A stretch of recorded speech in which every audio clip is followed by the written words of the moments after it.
Everybody doing? How's everybody doing, man? It's your boy West Coast. We live in the building. Hope everybody's having themselves a good morning. I already know the news. I already know the news. You already know how I get down though. I don't like talking about nothing until I'm able to talk to the main principles involved. You feel me? That's one of the things I try to pride myself on always doing. You know what I'm saying? Is talking about stuff when I actually have the main, you feel me, the main principles, the main people who are gonna be involved with this, you feel me, that I can get in touch with. So yo, let's go ahead and talk about it, man.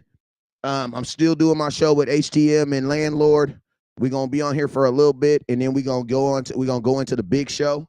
Also, I got the call-in line working, so we should start being able to accept calls because I already know y'all want to talk about this. You feel me? Um, let me slap my RTDB on. So yo, man, it is your boy West Coast. We live in the building. Good morning, good morning, good morning to you. Good morning, good morning, good morning to you. You feel me? So yo, let's go ahead and talk about it, man. Good morning, good morning, good morning, good morning to you. You feel me? If you haven't already, make sure you guys hit that share button and then make sure you guys hit that star button. If you have not already, I need everybody right now to hit that share button, and then I need everybody right now to hit that star button. What's up? Good morning, good morning, good morning, good morning, good morning, good morning, y'all. It's your boy West Coast, man. I know everybody's waking up to some crazy news, just like your boy West Coast. You know what I'm saying? But we gonna talk about it. And shoot, I'm gonna be here. I'm gonna be here with you guys all the way through. So we're gonna see if this actually happens today. You know what I'm saying? If this actually happens, and we're gonna talk about it. So yo, what's up? It's your boy. Go ahead if you haven't already. Put that share button. If you haven't already, I mean hit that share button, and then also hit that star button. If you have not already, make sure you guys hit that share button, and then make sure you guys hit that star button. All right. So let's go ahead and do it, man. You guys already know whenever West Coast goes live, there's two things you guys must do. First thing you guys must do is you must share the content. So I need everybody right now to share the content. Share the content. Hit that share button right now. No matter where you are, hit that share button. No matter where you are right now, hit that share button. Now, also, you guys, I'm gonna do a show right now.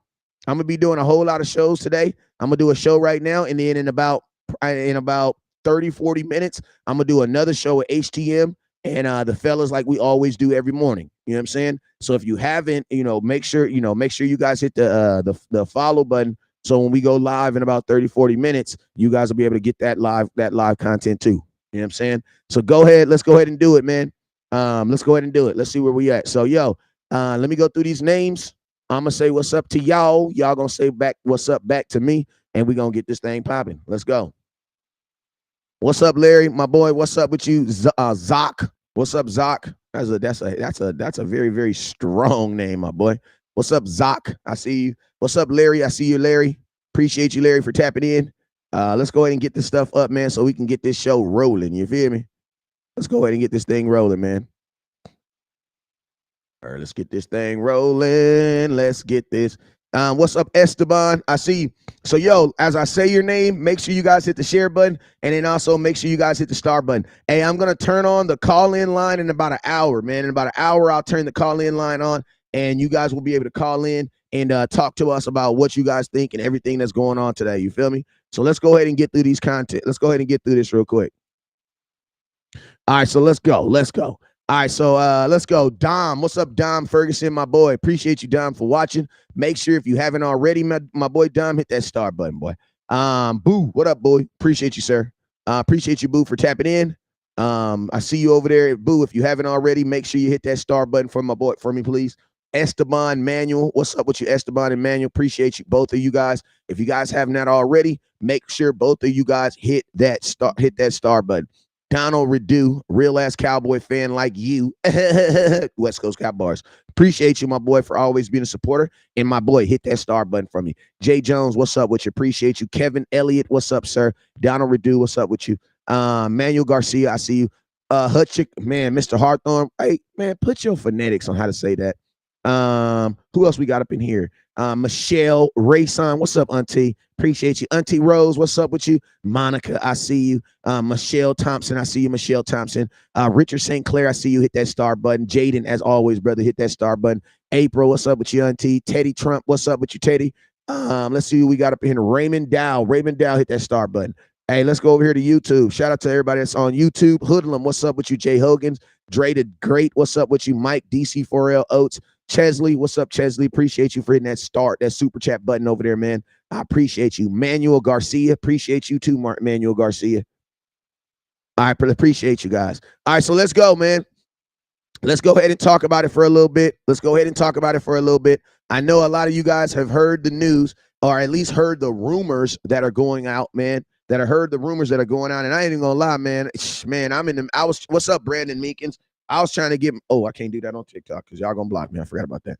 I ain't gonna lie, I'm about to go live on Instagram because I need to get my morning powwow in. You feel me? In TikTok, y'all be hating.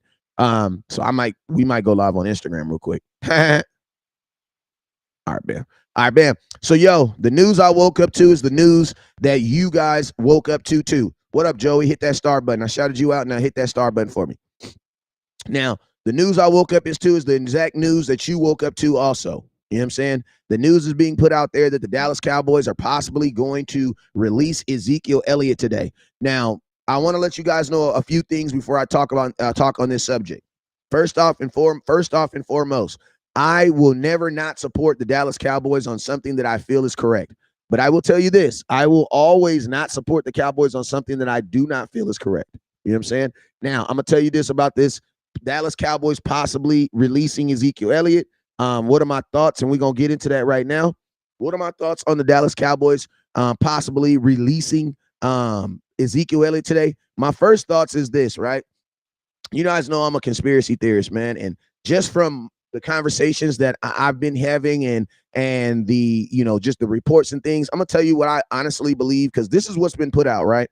That the Cowboys are possibly going to release him today. And then Jane Slater just put out a tweet that said, if the Cowboys don't, announce it today, if it does happen, you look for an announcement to either be today or tomorrow morning. Now, I want to let you guys know something. The Dallas Cowboys have to be under the Dallas Cowboys have to let the Dallas Cowboys have to let the NFL know that they are under the salary cap by 4 p.m. today. Now, I'm going to tell you guys this right now. A little caveat that a lot of people aren't talking about is, as of right now, the Dallas Cowboys are actually already under the cap. The Cowboys currently, right now, as we speak, are under the cap. So the Dallas Cowboys do not actually have to release anybody today, because the Cowboys are already under the necessary cap to go ahead and start the league year. So I want that to be the first thing that we understand as Cowboy fans, that there is going to be a conversation. There is going to be this narrative that's put out there that's going to say something like, the Cowboys got to do this. They got to do it right now, because if they don't do it right now, that's not true. The Cowboys are already under the salary cap. We're already $7 million under the salary cap. Let me get I'll let you know right now what I'm giving away. Hold on. Let me go get the jersey.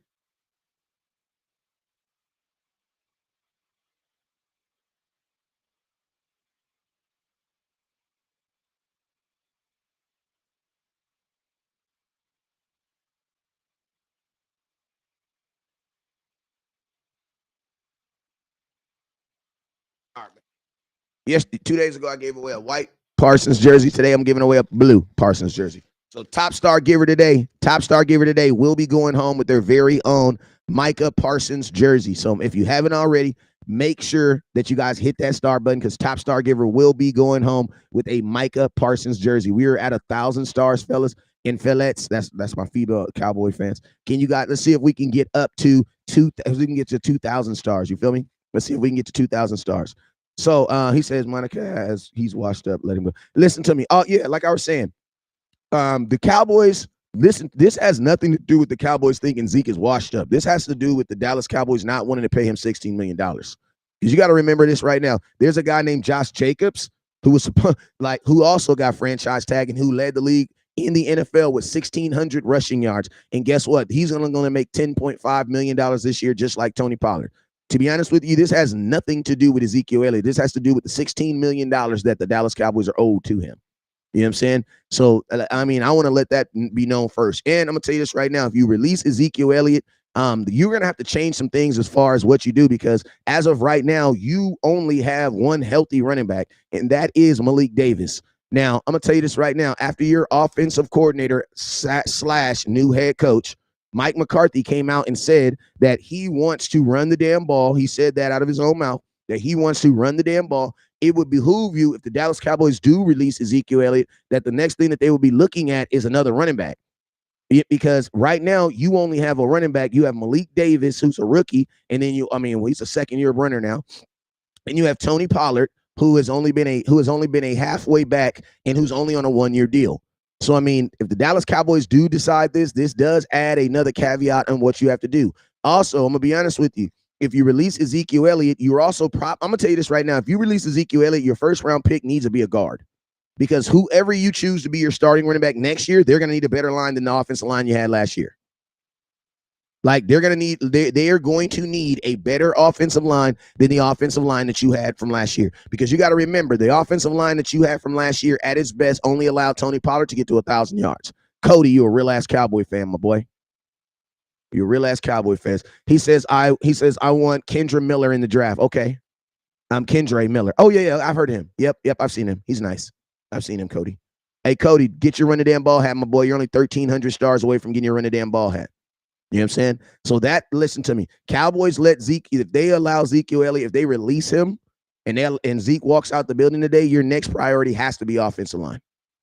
Has to be offensive line. Then in free agency, you need to go out there and look at one of these running backs that are available. I'm going to tell you this right now. If the Dallas Cowboys do decide to release Ezekiel Elliott, the next running back that I want to see in here is Alexander Mattison from the Minnesota Vikings. He's a guy that came from Memphis. He's also a guy that actually played a year with Tony Pollard. They know each other very well. Not Memphis. He came from Boise. I'm sorry. He's a guy that runs a lot like Tony Pollard, but Alexander Mattison. Go check him out. I was thinking about Gibson. I'm sorry, but go check him out. If I had to say right now, that would be the name that I would be pushing right now. You know what I'm saying? Like, that would be, he says the Vikings want to keep Madison and release Cooks. You know what's crazy, bro? I wouldn't be surprised. I would not be surprised. You know what I'm saying? My boy Zaytoven says the Vikings want to keep Madison and release Cook. I wouldn't be surprised, because Madison is the cheaper version he's a cheaper version, and he's bigger than Cooks. So I would not be surprised if that was the thought for the Minnesota Vikings. I actually have a guy who works who does the same thing I do, but he actually works for the team. And I spoke with him this morning. You know what I'm saying? I spoke with him this morning, and he was saying he was saying some that around the line, but to be honest with you, he was actually under the impression that Madison would actually be the guy gone. You know what I'm saying? Now, I'm going to tell y'all this right now. Me personally, what you're asking from a running back to come in here and do, if you do release Ezekiel Elliott, man, I'm going to tell you this right now. I don't think the Cowboys they're not going to go get a running back in the first round. You're not going to walk away from Ezekiel Elliott. If you don't want to pay Ezekiel Elliott, if you don't want that type of money tied up in Ezekiel Elliott, when you already know what you're going to do, the Cowboys are not going to then turn around and go give that same money to another running back. If the Cowboys are going to go cheap, they're going to go cheap all around. And to be honest with you, you don't need to, this is not the running back room to add a rookie to. Not when the lead running back is coming off. You need a guy that's guaranteed to be healthy right now. You need a guy that has played in the NFL, because if Tony Pollard has any type of setbacks, or he cannot be the guy that you thought he was going to be coming off that injury, the guy that you replace Zeke is going to be your bailhouse course running back. And think about this. If Tony Pollard can't be the guy that you want him to be, the guy that you replace Zeke with, he's going to have to be your Zeke. He's going to have to do all your pass blocking. He's going to have to do all your middle runs and outside runs. So you just can't throw a guy in there. Like, you can't just throw a guy in there. And this needs to be a guy who can score on the inside. To be honest with you, two guys, Alexander Mattison and Jamal Williams. Those are the two names that come to my head right now. Do I think it's going to be hard to replace Zeke? Very much. But I also think that you need to listen, his blocking ability, I don't think you can replace that. I don't think you can replace that. That's why I said just go invest in the offensive line. I'm just being honest with you. I don't believe you'll be able to replace that. Shout out to my boy Cody. My boy Cody just got him a run the damn ball hat. What color you want? Black or blue? Send me your address, my boy. Also, don't forget Top Star Giver. Top Star Giver. Oh, yeah. Is going home with a Micah Parsons jersey. If you haven't already, make sure you guys hit that star button because Top Star Giver's going home with a Micah Parsons jersey. Yes, if I'm looking at the 12 touchdowns, I would say the Dallas Cowboys, I would be interested in Jamal Williams. He's a running back, probably going to cost you about $4 or $5 million. He's a guy that who also scored 17 touchdowns last year. You know what I'm saying? He played for Detroit Lions. He was the Detroit Lions starting running back. Got drafted into the league by way of the Green Bay Packers. And I'm gonna tell you this right now, man. Man, I was at Jamal Williams' draft day party, man. So that's all I'm gonna tell you on that. You feel me? Like, Jamal Williams gets on this team. Oh yeah, we gonna have access like access. Jamal Williams is literally went to the high school down the street from my house. His mother and father are literally, well, his mother's a member of my mom's church. Like, that's how well we know him. Jamal Williams and Kenny Clark they both got drafted from this area and both went to my church. Kenny Clark plays for the Packers still to this day, but they drafted both of them. He killed it for my fantasy too. Yeah, he did. 17 touchdowns. You know what I'm saying? But I'm gonna tell you this right now. Is Zeke gone? Zeke is not gone as of right now. I'm gonna tell you this right now. Me personally, I want the Cowboys to keep Zeke. But what I'm gonna tell you, what I think is happening right now, I think that the Dallas Cowboys right now, honestly, I think that the Dallas Cowboys, because think about this, if you're gonna release somebody, you don't got to do it this way. If you're gonna release Ezekiel Elliott, you could just wake up, like we should have just woke up and just found out that he was released. You know what I'm saying? So to be honest with you, I honestly think, I'm gonna tell you right now, a small portion of me, this is what I believe is happening right now as we speak. Does Zeke get released? Possibly. Does he stay? Possibly. I'm going to tell you this right now. What do I think is happening right now? Right now as we speak, I think the Cowboys are trying to force Zeke to take a pay cut. I'm going to be honest with you. I think the Cowboys are trying to force Ezekiel Elliott to take a pay cut. Because I'm going to tell you this right now. If you're going to cut him, cut him. Why does Clarence Hill have to tweet that the Cowboys are possibly going to release him today? Why can't you just wake up to Zeke just being released? Why didn't we just wake up to Zeke just being released? Why the buildup? I'm gonna tell you why. Also, I'm gonna tell you this right here. Let me show you. Let me see if I can. I don't know if. Damn it! I did not send the tweet to myself. I didn't send the tweet to myself. But Jane Slater tweeted that if it happens, look for it to happen today, later on today, or first thing in the morning. My thing is this: if you're gonna release him, if your mind is set to release him, you release him. What is there to wait? Why do you gotta wait till tomorrow morning? There's no reason. What bigger news are you gonna have? To be honest with you, I'm gonna tell you what I honestly think is going on right now. I think Jerry Jones Joneses told Zeke that, look, he says, cause it would cost you. No, it's not. No, that's not. Listen to me. Thank you for reminding me. Somebody just said, cause it will cost you against the cap before June 1. That's not true anymore. That's not true. You want to know why? Because under the new CBA, the Dallas Cowboys can designate one person to be a post June 1 cut and cut them today. That's what the Philadelphia Eagles are doing to Darius Slay. Darius Slay is going to get cut today, but his money will not actually get taken off their books until June 2nd. It's called a designated post 1 cut. Every team gets one of them. Every team gets one of them. So if the Cowboys truly want to cut Zeke, they could cut him right now and designate him as a post June 1 cut. And he will still be count only $5 million. Hey, y'all, we have 4,500 stars. Let's see if we can get to 6,000. We're about 1,500 stars away. Don't forget, Top Star Givers going home with a Run the Damn Ball hat. Top Star Givers also going home with a Micah Parsons jersey. Hey, man, I'm going to be live all day today, man. So make sure y'all continue to stay up in here. Make sure you guys continue to stay up here. All right. We about 1,500 stars away from hitting our first goal. He said as soon as Zeke got his contract, he started underperforming. That's not actually true because Ezekiel Elliott's contract was actually an extension. His extension only started 2 years ago. That's why the report on ESPN says he's being cut as a post-June 1st cut. Yeah, absolutely. If he is released, he's going to be designated as a post-1 June cut. Absolutely, Trayshawn. Absolutely. That's exactly why they're doing that. Now, I'm going to tell you this right now. That's why I say, and you got to think like this, the Dallas Cowboys are already under the salary cap. So theoretically, the Dallas Cowboys have until June 1st to cut him. Now, they could designate him a post-June 1 cut, and think about this. They only have one player in his like the Cowboys only have one player that they're dealing with that's in this situation that they can even put that on. Because there's nobody else that the Cowboys want to cut that has a contract. So to be honest with you, the Cowboys could literally put this on Zeke and literally just do nothing until June 1st. They could, because we don't know why, because Dalton Schultz doesn't have a contract. So you can't designate him that because he doesn't have a contract. There's nobody else on this team that's in the same situation as Ezekiel Elliott. Nobody.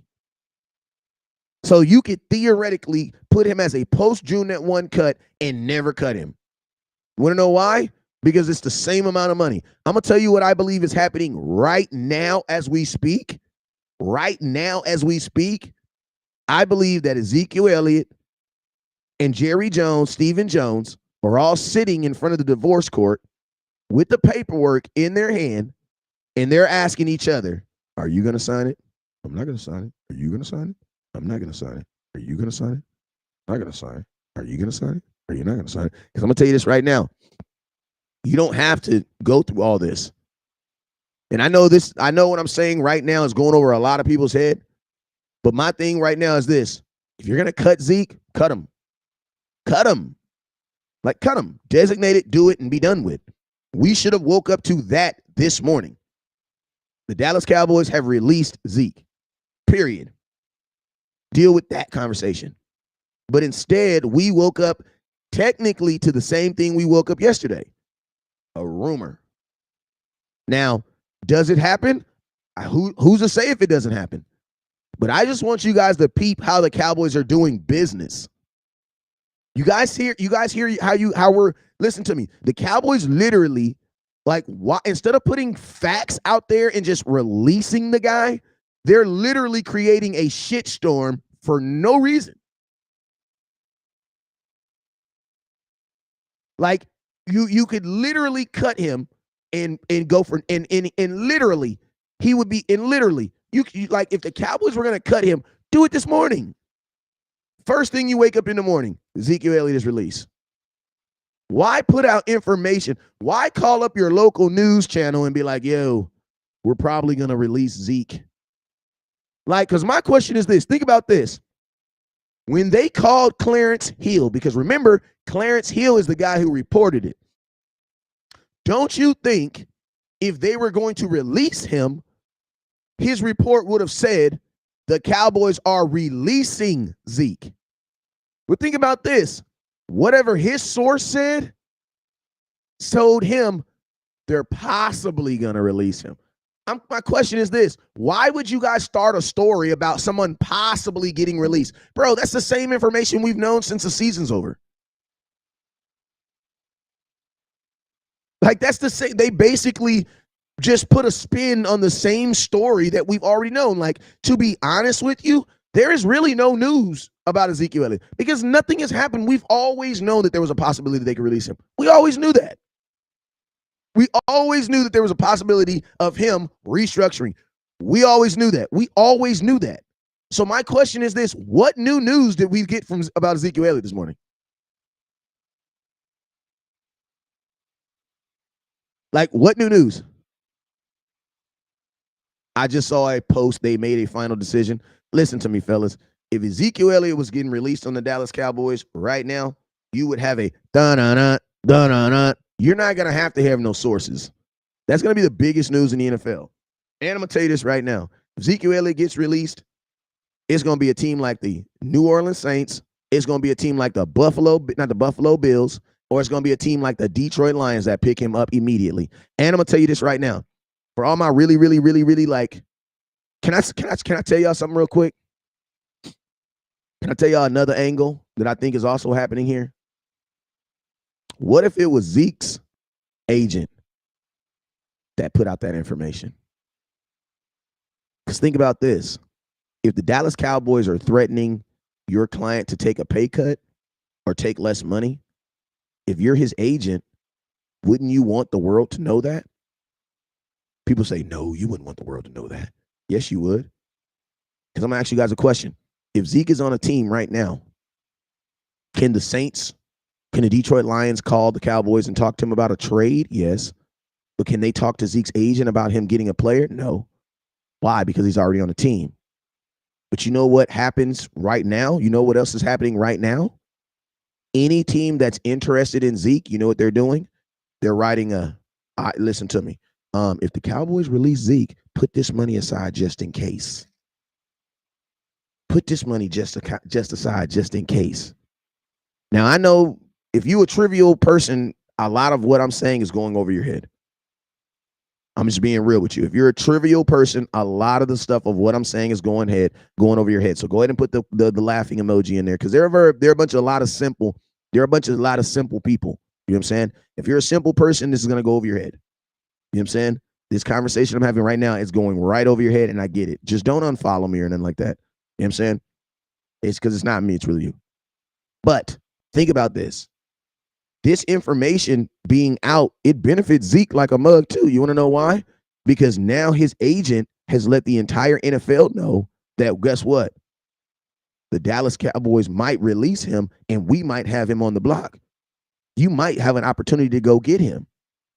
So to be honest with you, it's like, if you're the Cowboys, why not just release him?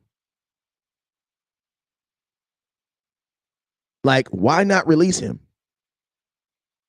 Like, think about, like, that's like, if you want the 4.5 million, and think about this. My question is this: if you release him, what are you getting? Because the Cowboys have money right now. We are under the cap right now. Like, I'm curious right now. You are under the cap right now. Quentin Raines, appreciate you with the 530 stars. Listen to me. Whenever the Cowboys release big name players, they never replace them. I'm gonna let y'all know that. They never replaced them. After we released Dez, you know who we replaced him with? Allen Hurns. I'm going to tell you this right now. If you look at the Dallas Cowboys track history, there's some Cowboy fans out there that's happy because Zeke is gone and they get to feel like they know football. Listen to me. You're not smart because you predicted something stupid. I'm just being real with you. That's not a smart thing. But I will say this. There are some people that's going to hang their hats on. I told you the Cowboys were going to, I told you. Okay, well, predict how it's going to work out, because whenever the Cowboys do this, it never works out, bruh.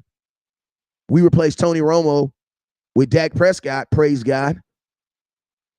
But every time that the Cowboys have replaced a quintessential player, I'm going to tell you this right now, it has not worked. Or we have done what? We have had to have a time of regress so that we could come back. And I'm going to tell y'all this right now. Miss me with all these rookie running backs that y'all didn't fell in love with because y'all watching them run in shirts and shimmels. Miss me in that mess. How did rookie running backs do in the league last year? I'm just curious. How did rookie running backs do last year? He says, I remember you betting a large amount of money with somebody that Zeke wouldn't get released. Cam J, did he get released? Why don't you go find that person? I got money. If he get released, I'll pay up. Go ahead. Hey, Cam, I need to tell you my schedule, though, so you can remind me of everything else I got to do today, though. Or do you only remind me of those things? With the emoji. I'll pay a bet. I ain't tripping. You want to know why? Because I bet throughout the season, and I want to bet somebody, so I pay, so they know I pay. So guess what? So they'll pay me. You feel me? But for real, though, let me text you my schedule so you can get me throughout the day, make sure I'm straight. Jerichory Sludge, appreciate you. Jordy McGregor, appreciate you. Seattle's running back did pretty good. What'd he do? Seattle's running back did pretty good. What did Seattle's rookie running back, what did he rush for this year?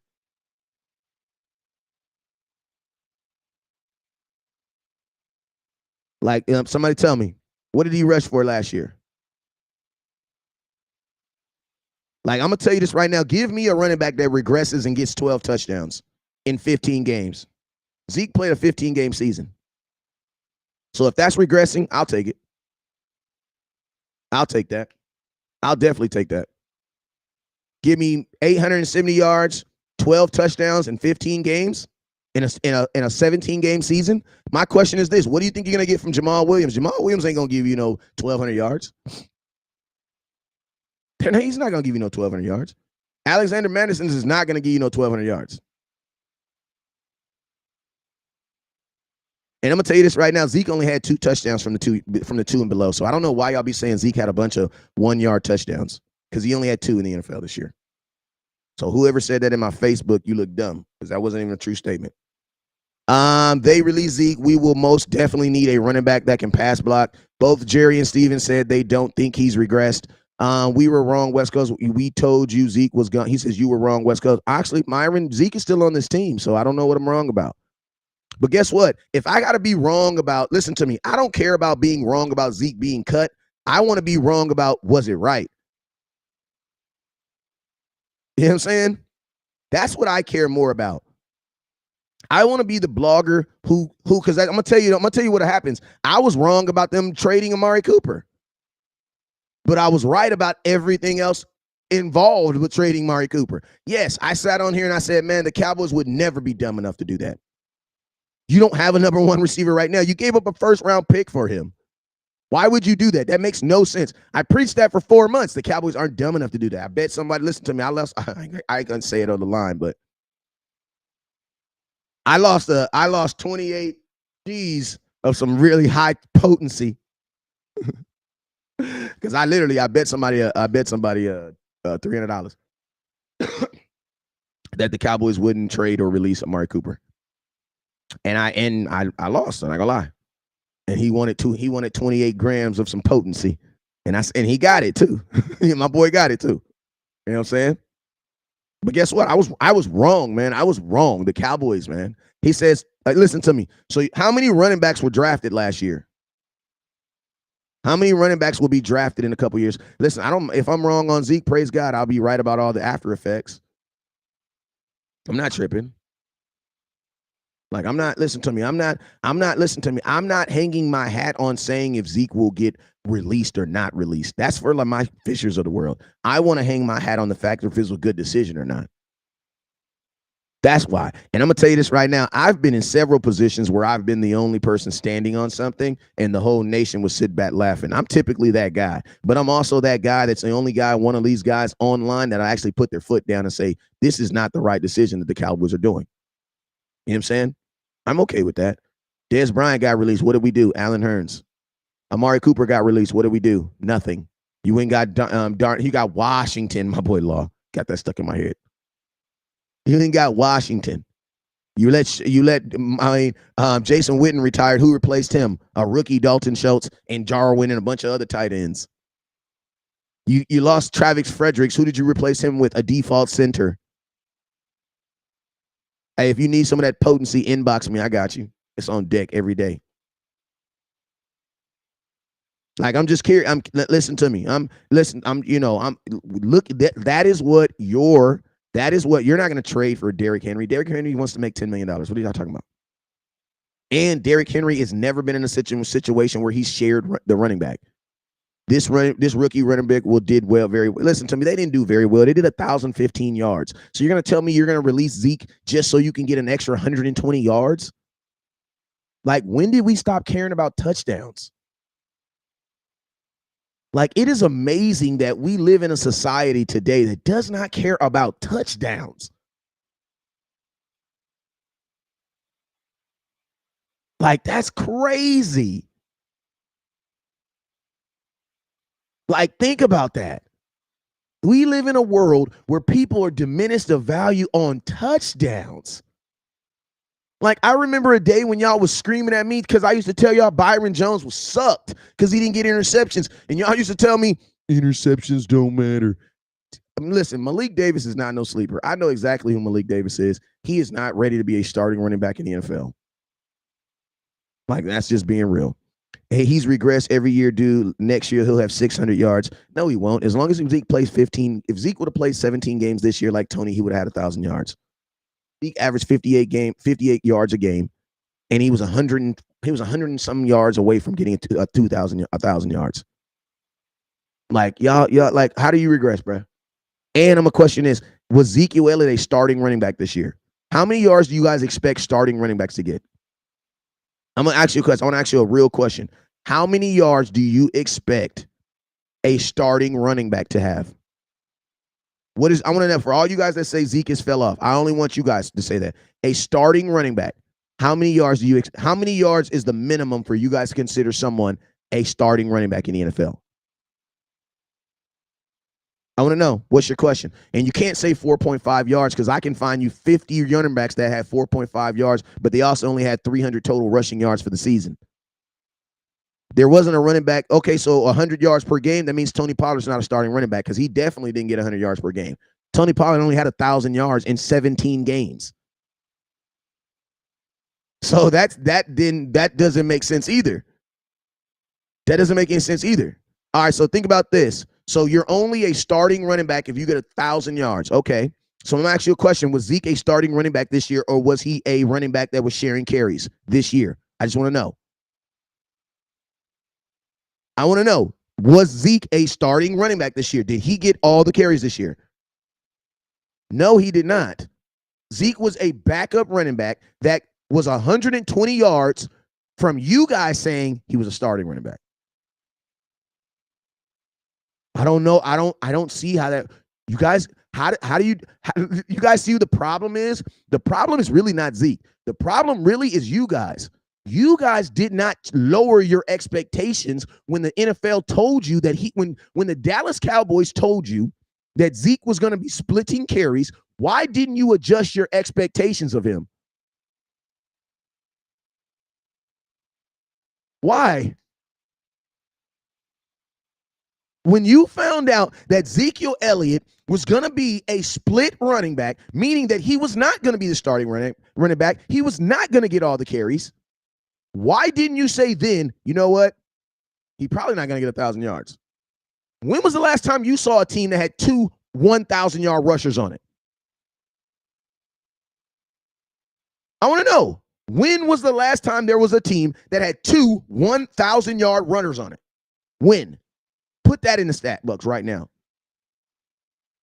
150 yards rushing a yard, then guess what? Then Tony Pollard's not starting running back.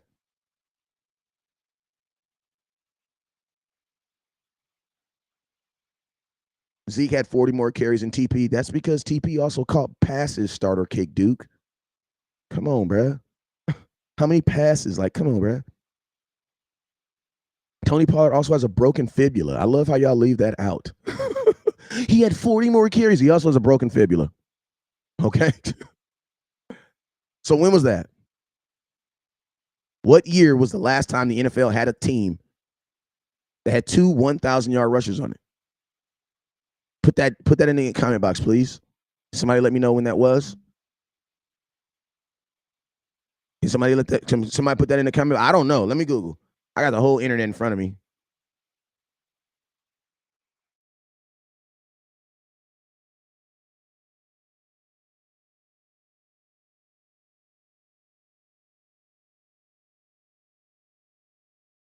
Let me look this up real quick.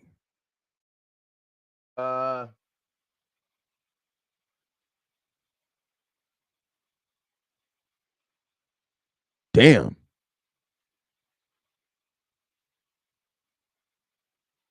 Two running backs.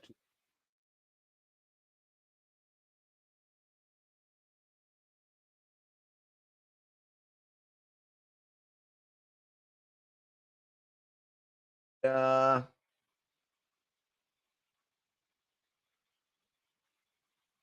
Found it. I found it. Okay.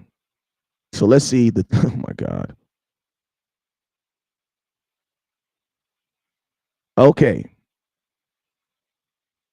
So this is when it's happened. It happened in 2019. It happened in 2009. It happened in 2008, 2006, And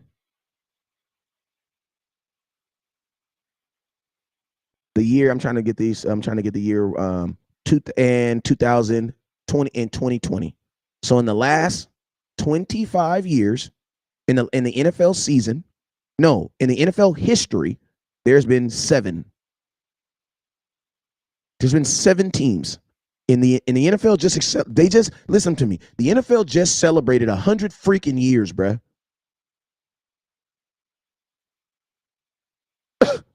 Bruh, the NFL just celebrated 100 freaking years. In 100 years, you've had 7. Bruh. Like, why? Like, bruh. Like, come on, man. Y'all crazy, man. Hey, Cowboys was not about to rewrite history this year. I'm supposed to be jumping on the show, but I don't know if we doing it or not or what. Let me see.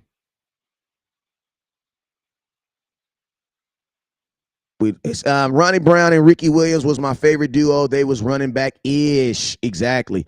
I mean that's a good point though. I mean, think of that. Like that's a real trill point. And guess what? Even if you release Zeke today, I think some of us Cowboy fans, you gotta think about that though. You gotta think about that. Why didn't we lower our expectations? Like, you know what I mean? Like, you feel me? Like, why didn't we lower? Listen to me. If we would have lowered our expectations about Ezekiel Elliott, you guys would not have a problem with him right now. Like, you would not have a problem with him right now. But the problem is when Ezekiel Elliott, when the Dallas Cowboys told you guys Zeke is going to share carries with Tony Pollard, you guys said Zeke is still going to get 20 carries a game. Zeke's just going to get 10. No, he didn't. Zeke got 14. Tony Pollard got 14. Like, the only way Zeke would have been getting 5 yards per carry is if he would have freaking been getting like 17, 18 carries a game. And he wasn't even getting that. He was a backup running back that had 12 touchdowns and 873 yards. So yes, I understand that the money doesn't make sense. The 16 million doesn't make sense, but we can't sit up here and say that he's washed. He's not washed. They underused him on purpose, and they said that. He says he was never gonna get 5 yards a carry. Yes, he did. He had 5 yards a carry the first 5 games of the season. What are you talking about? Ezekiel, at his first game of the season, he had 10 carries for 52 yards. That's 5.2 yards a carry. What is you talking about? Go look at the next 5 games. Like, Zeke is not Zeke when he's hurt. Of course, he's not. Just like Tony Pollard's not Tony Pollard when he's hurt. Just like Dak in a season where he got hurt, threw the most interceptions he ever had in his life. I bet you right now, if you get hurt this morning before you go to work, you will probably have probably not the best day. Talking about for the season, we're talking about for the season, bro. You can't even really talk about for the season because you know that there was a point of the season where Zeke was hurt. He missed 2 games, bro. That's what I'm saying. Like, why doesn't Zeke get any realistic, like, why does Zeke have to be Captain America, period? Like, that doesn't make any sense. Listen to me. Tony Pollard is not better than Zeke. Tony Pollard can't even do everything that Zeke does. And Tony Pollard has a broken fibula. So it doesn't matter if he's better. Like, it does not matter if he's better. My question is this: how do you guarantee that you get that Tony Pollard back? That's my question. Listen to me. How can someone guarantee that we are going to get the same Tony Pollard back?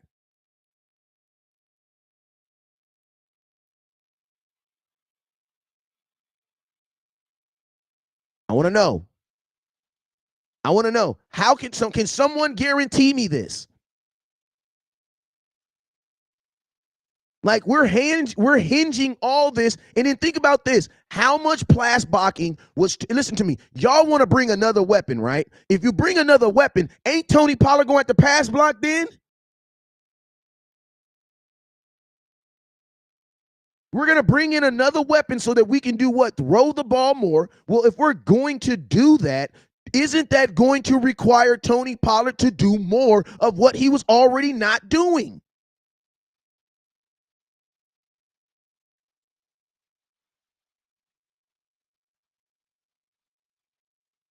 Like, you like, think about that. He says, no, hey, listen, I got someone that says, no, you can get someone to do that. Who? Name that person. And if that's the case, why doesn't everybody do it then? I love when you guys take extra, like people like these astronomical traits that people have and diminish them like anybody can just do it. Anybody, any running back can just pass block. Yeah, they can, but do they do it at the level of Zeke?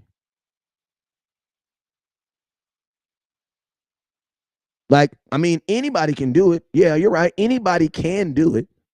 Just like I can do it theoretically. I can do it. But my question is, do you do it at the level of Zeke? And then also, do you do it giving me 12 touchdowns?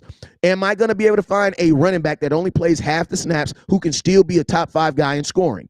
Because think about this. Tony Pollard got half the snaps, and guess what? He didn't give me no 12 rushing touchdowns.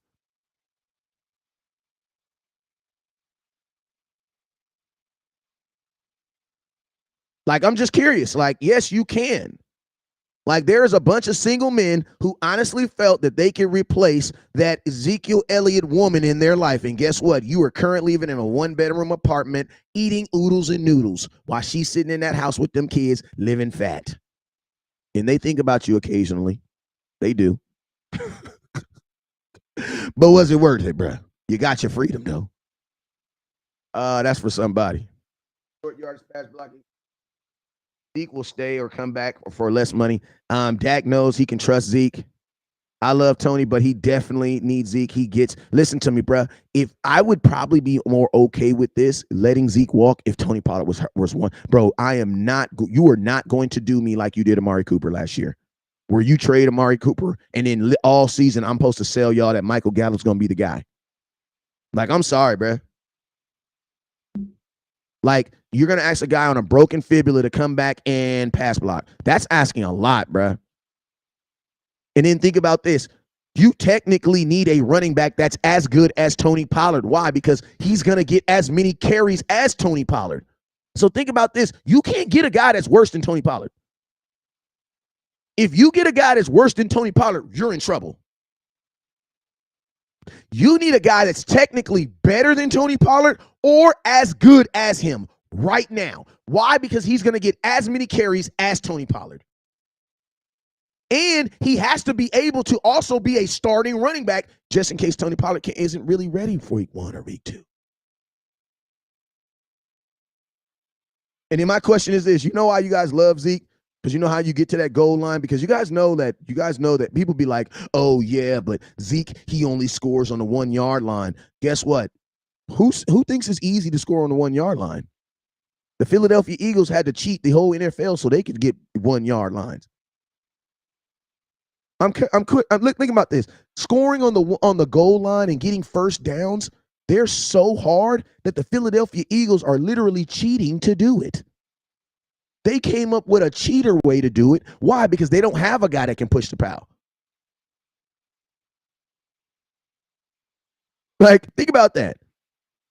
While they're cheating to get 1-yard gains and to get 1-yard touchdowns, we can just give the ball off to Zeke and he just gets it.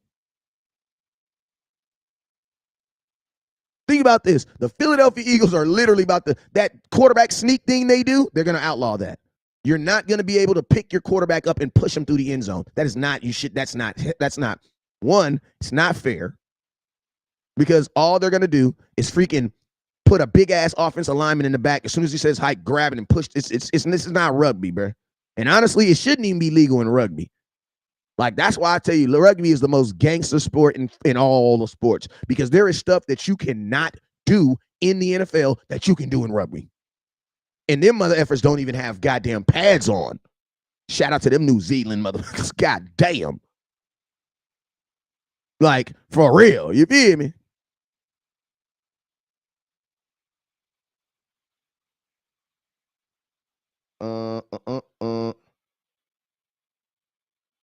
Guess we ain't. Give me Williams from Detroit. My question is, listen to me. Jamal Williams is a free agent. Do you think he's going to come to Dallas and want to pay for less money? Like, think about this. Jamal Williams had more touchdowns than Zeke did.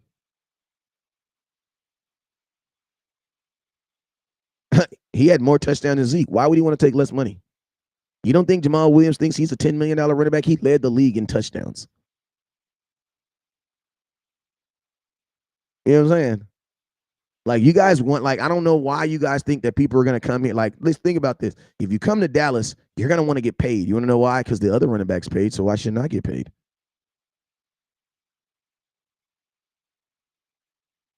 Like, you know what I mean? Football is far from soft, but at the same time, football makes more money than goddamn me. And I'm gonna tell you, some of the stuff they do in rugby, I wouldn't do that to no human being. You shouldn't just be rugby. You have a collarbone, bro. I'm pretty sure rugby has the highest rate of broken collarbones. I bet you that's like the easiest. Has to be, bro. Use your collar for everything. Like, I'm gonna be honest with you, I don't see why they don't rip. And I don't care about this. Oh, it's soft, man. Who gives a damn about that? Are they really cutting Zeke? I don't know. I mean, to be honest with you, it sounds like they could, but it sounds like they couldn't. I'm gonna be honest with you. I think we know about it as much about Zeke as yesterday. Like, literally, the only thing the Dallas Cowboys did is woke up and shook off a rumor. and that's all they did. Like, literally, like, they ain't talked about Zeke in the last 2 weeks, right? And then all of a sudden they wake up, oh yeah, we gonna cut. You know what I'm saying? Did Aaron Rodgers go to the Jets yet? Hey, you guys, make sure you guys hit that star button. Top star givers going home with a Micah Parsons jersey. Top star givers going home with a Micah Parsons jersey. Top star givers going home with a Micah Parsons jersey. So make sure you guys hit that star button. I am Zeke. I'm playing hardball. Question is, if we draft, the question is who we draft in as Zeke's replacement. Nobody. You don't draft Zeke 4th overall and then replace him with some 3rd round pick run back. That's not how it works. Like, that's not how it works. Like, you guys may view Zeke as a 3rd down running back now, but that's not who he was when you drafted him. You know what I'm saying? They already released him. No, they didn't, Lorenzo. What is you talking about? No, they did not. Zeke is still a member of the Dallas Cowboys. You believe Twitter more than anything. Stay off Twitter, bro. It looks like it do. Let me see. Aaron Rodgers. Let's talk about. Let's see. Aaron Rodgers. Let's see. Aaron Rodgers. Aaron Rodgers to the Jets, possibly being delayed by Packers asking price for it. No, I haven't seen anything. I haven't seen anything about I haven't seen anything. I hear that obviously that's the team that they've been talking to forever, but I haven't seen anything. Packers quarterback says his intentions to play for New York Jets. It says that's his intentions, but they haven't actually traded him. They haven't actually traded him. Yes, he's going to the Jets. I believe he is going to the Jets with all this conversation. But I mean, listen to me. Aaron Rodgers doesn't have control over his destination.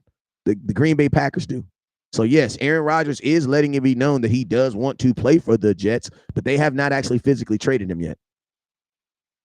And it's being held up by the Packers. Listen to me. The dumbest thing that Aaron Rodgers could do in his whole situation is tell the world you want to go there.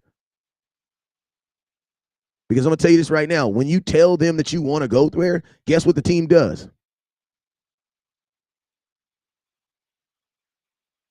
You know what the team does? They raise their price, bruh. Like, why would you go to a car dealership and be like, oh, yeah, I want this car so much. I want this car so much. I don't want no other car. I want this car right here. I want this car right here. You know what I'm saying? Aaron Rodgers, if you want to help your team out, trade you bad, shut up. Because all you're doing is running up your price. I'm looking at the Pat McAfee. I'm looking at it, fellas. I'm looking at it. On Pat McAfee, he says his intentions is to play for them, but he still has to get traded to them. And Aaron Rodgers can say whatever he wants to say, but he has not physically been traded there. No, he hasn't been traded there yet.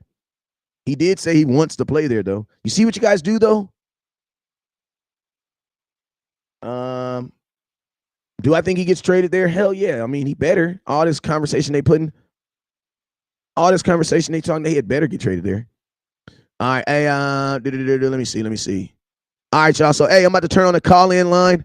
Facebook. This is what I'm going to do. Facebook. I'm going to go down. Everybody else stay. Nobody else leave. Everybody else stay. Facebook. I'm going to go down, and then I'm going to come right back up. So, Facebook, get ready. I'm going to go down, and then I'm going to come right back up. I'm gonna end the stream on Facebook, and then I'm going to come right back. Matter of fact, I'm not even going to end it. What I'm going to do is I'm just going to start the stream right now on Facebook. I want you guys to, if you're watching on Facebook right now, to go to the new stream right now. Ready, set, go.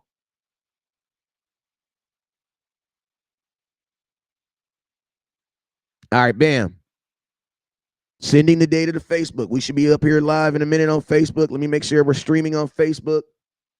Let me make sure we're streaming on Facebook. YouTube, you still with me, YouTube, right? You still with me? TikTok, we about to go live on Instagram for a minute. Still with me, TikTok? You still with me, YouTube? All right, bam, we live. Look at that. Look at God. We did it. We did it. We did it. We did it. We did it. All right, bam. So now we're back live on Facebook. Also, let me put this call-in line up real quick. Oh, my mama. Let me put the call-in line up. Oh, damn. Hold on. Didn't mean to do all that.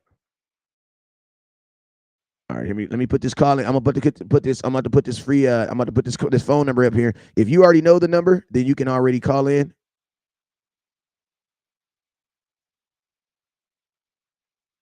All right, bam. All right, hey, Facebook. What's up, Facebook? What's up, Facebook? If you haven't already, Facebook, come in, hit that share button, Facebook.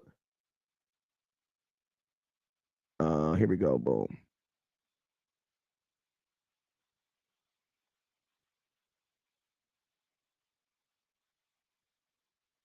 Let me get the call in line up. Boom.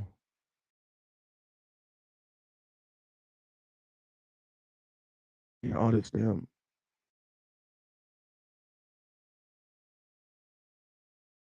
Bam, bam. There you go, right there. Oh my God, I didn't mean to do that. Hold on. Y'all, give me 1 second. There goes that.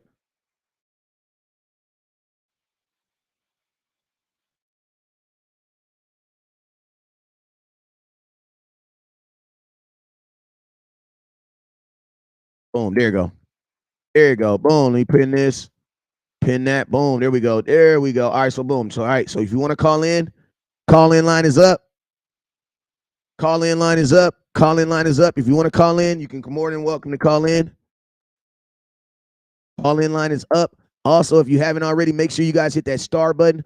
Also, make sure you guys hit that super chat button in that Facebook button. You know what I'm saying? So make sure you guys hit it. What's up, Terrence? What's up, my boy? Appreciate you. Call in line is up. If you want to call in, it is up. Keep the vulgarity to a low, unless you get excited. I get it.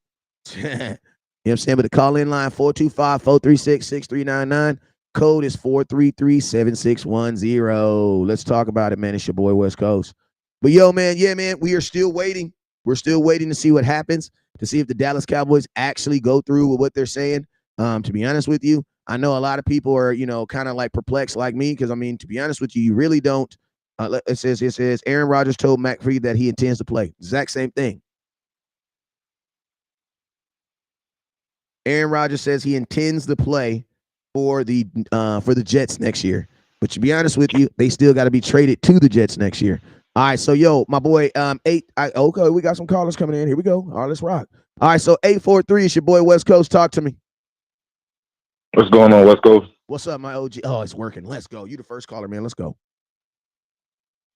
Man, I just got a quick thing to say, man. I find it so weird, man, for Dallas Cowboys fan base, man, to have a running back like Ezekiel Elliott for the past couple of years, has done all that he has done for this team, and literally celebrating him going when he's still on the team right now. Like our fan base is so weird, man. It's hard to understand us, man. Like I don't get it, bro. You got to think like this. The Dallas Cowboy organization, they help the fans do that. The reason why they help the fans do that, I'm going to tell you, is because they put out information. The Cowboys are the only team that I've ever seen put out information like we are in the process of cutting someone or we're in the process of releasing someone. Like they muddy up the water before they drop someone in that water. So it's like even with Dez Bryant, they put out a bunch of crazy stuff. Before Amari Cooper, they put out a bunch of he quit on teams.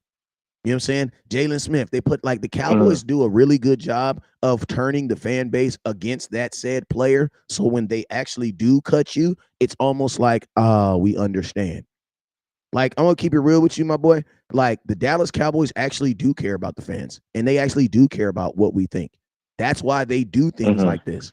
You know what I'm saying? It's like this. You know that girl that your mom just loved, man. She just loved, and she just thought she was the perfect girl for you. And you with this woman, and you be like, Mm-hmm. man, I can't stand. I don't like her. You know what I'm saying? And so what you Yeah. do when you about to break up with her? You got to go over there and get mom prepared. So what you start telling her, you start telling her little nuances and little thing downs and little bow wows. You know what I'm saying? You ain't telling her your side of the story. I mean, you ain't telling her her side of the Yeah, story. you're right. You're You know what I'm right. saying? But you get that water real muddy. So when you drop that news in there, mom is like, oh, okay, I get it. I get it. You know what I'm saying? And that's just that. I mean, unfortunately, our voice it matters and it's big, but it's just not bigger than the Dallas Cowboys media yet. You know what I'm saying? Yeah, you're right.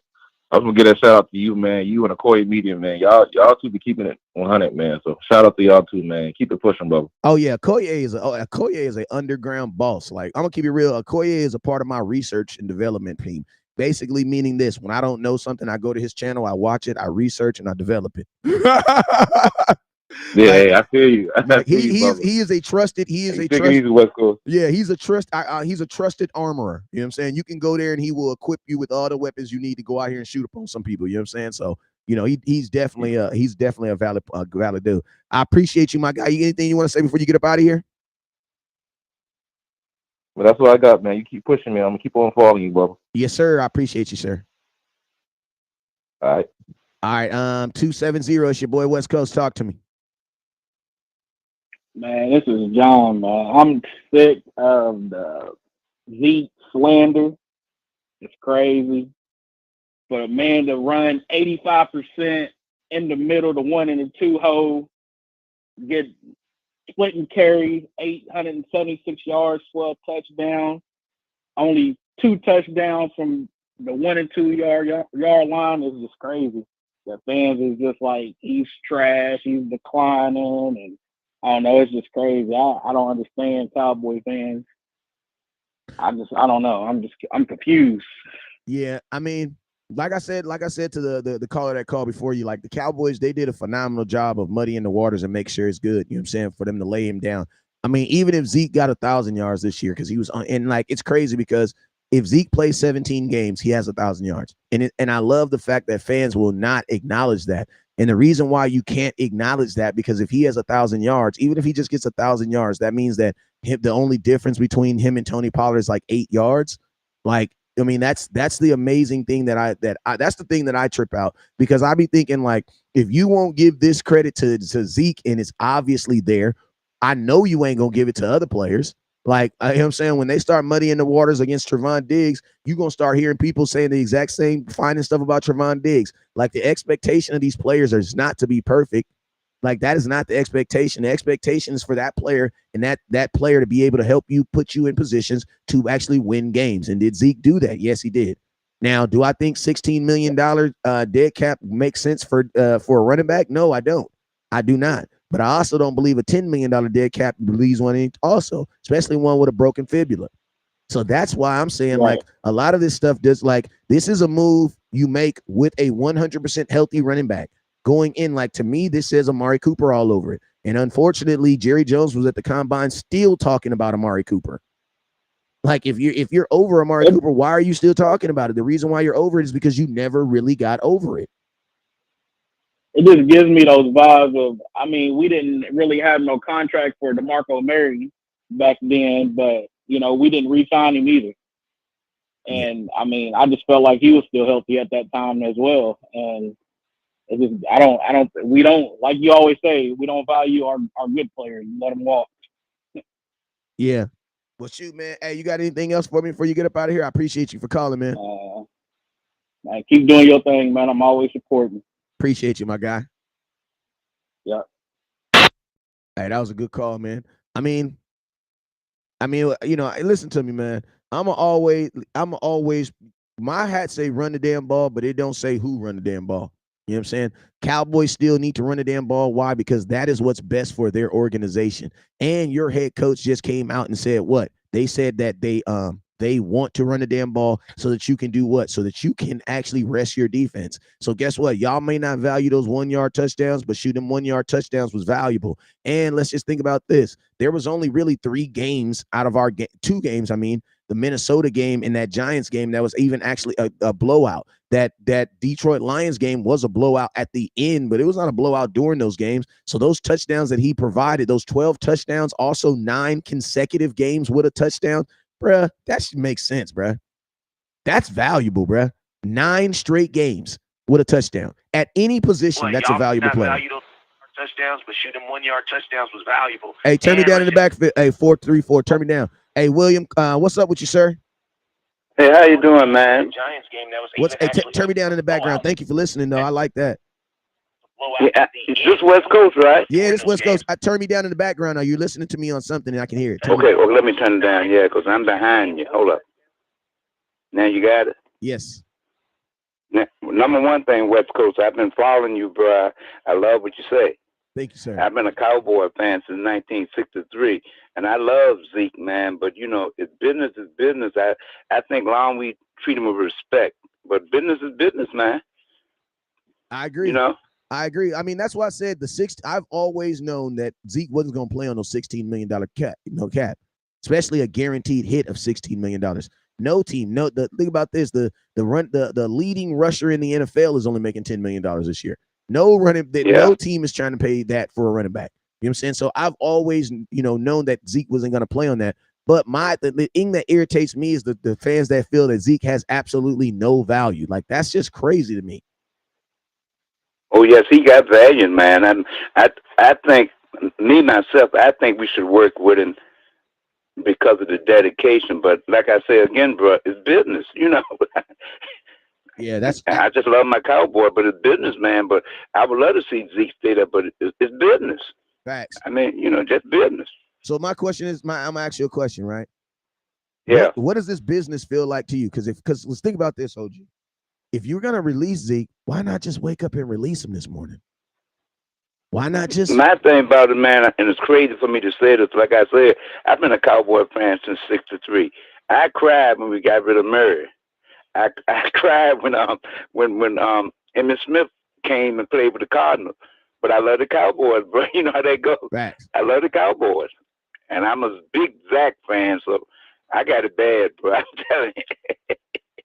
Hey, I mean, that's how you supposed to be, man. If you don't shed a tear over a team, you ain't really no fan, man. I don't give a damn. That definitely is that definitely for sure is a guarantee. If you don't shed a tear over that team, you ain't rocking with them like the way you say you rock with them.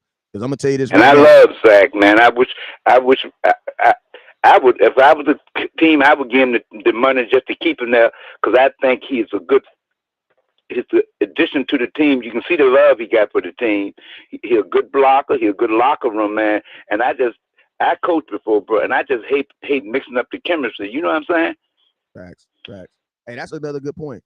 Roderick says there's a report saw that they didn't try to restructure Zeke because they respect him too much to lowball him. Yes. I'm gonna tell you this right now.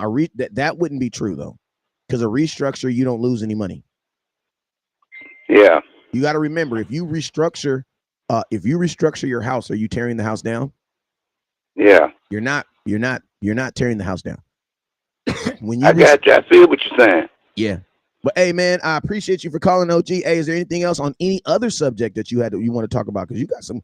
No, bro, just keep doing what you're doing, man. I support you. I subscribe to you, and I share you every time I see you. And I tell my friends as Cowboy fans, if you want the shit right and the truth, and with no sugarcoating, listen to West Coast. Exactly. I appreciate you, OG. Because I follow you, bro, all year long, because you keep us informed. And that's the real deal. Appreciate you, OG. Hey, okay, go Cowboys. Thank you, sir. Bye. My OG said 1952. I don't think I had anybody. Hey, man, from now on, I want y'all to start saying the dates. How long y'all been a Cowboy fan? I've been a Cowboy fan, honestly, since 1987. I was born in 82. 5. That's my earliest remember. He said West Coast back smoking again. You, sir, just told me how long was the last time you watched my content. I stopped smoking for a whole 21 days, bruh. 9 months ago. I'm just playing with you, though. Y'all know I love y'all, man. Y'all know I love y'all, but y'all know I'm different. You know what I'm saying? I'm West Coast mother effing Cowboy. You feel me? Like, I'm different. All right. Hey, man, somebody call me, man. 425-436-6399. Hey, I want somebody to call me who wants Zeke off this damn team. Like, where are all y'all folks? Why ain't nobody calling me in? Where are all the I hate Zeke's at? I hate Zeke fans at? Where are all the I hate Dak Prescott fans? Somebody said in my comment box right now, how can I cry when Dak Prescott? My question is this. So how did you feel about Dak when he was in the playoffs with the worst defense ever in history, 2018? Like, come on, Cowboy fans, man. We be weird sometimes. I name my pity after Zeke. Just me. I love Zeke, but it's all business. Yeah, it's always all business. But my question is this: where's the if it's business, then what's your value of Zeke then? Because there's no way you're telling me a guy with 879 yards in 15 games and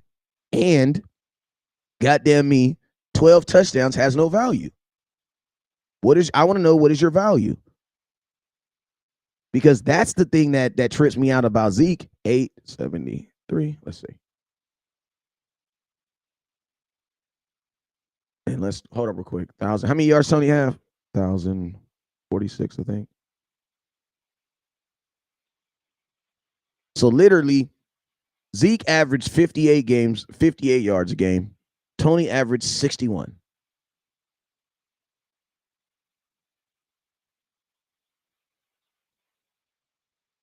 You know what I'm saying?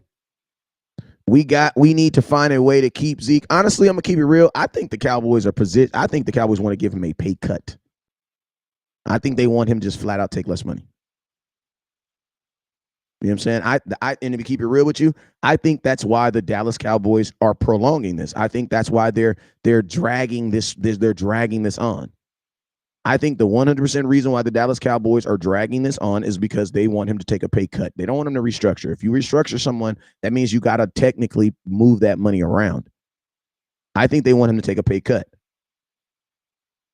And I think and to be honest with you, what I believe right now, I believe that the Dallas Cowboys are basically, putting that information out. We want you to take a pay cut. Carlos says Zeke has gotten paid. He should take a pay cut. No, he should only take pay cuts if he just feels that is worthy of a pay cut. That's it. You got paid and your job comes and tells you to take a pay cut. You're not going to take it just for the team. You're not going to do that. And you got to remember like this, man, like Zeke is a millionaire, but Jerry Jones is a billionaire. Like this is Zeke's one and only time to make money to have generational wealth. Jerry Jones is going to do 50,000 contracts after this. So it's not about what money you've made right now. It's not about that. Because in these same situations, you wouldn't take a pay cut. You would go find another job. Let's read some comments. Carlos, hey, listen, don't forget, Top Star Giver today is going home with a Micah Parsons jersey. Top Star Giver will go home with a Micah Parsons jersey. Top Star Giver will go home with a Micah Parsons jersey. If I was Zeke, would I take a pay cut to stay with the Dallas Cowboys? No. Hey, y'all got to hold on real quick because I got something on my door. Hold on. Hold on real quick.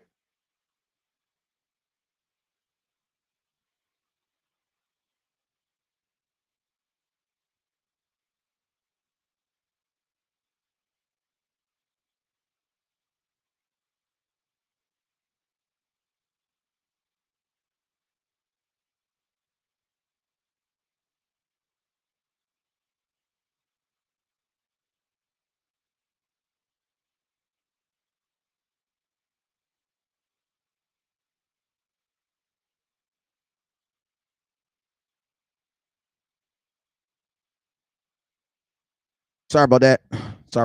I have someone here fixing my my shower and my fixing my shower. My kids, man, I don't know what the hell. They be turning the knob too hard and it breaks. So I got somebody here. I had to call my long story, whatever. I got a handyman that I call. He's here to fix that. West Coast back smoking again. I knew it. Hey man, what you mean you knew it, bro? You late. You 9 months late, my boy.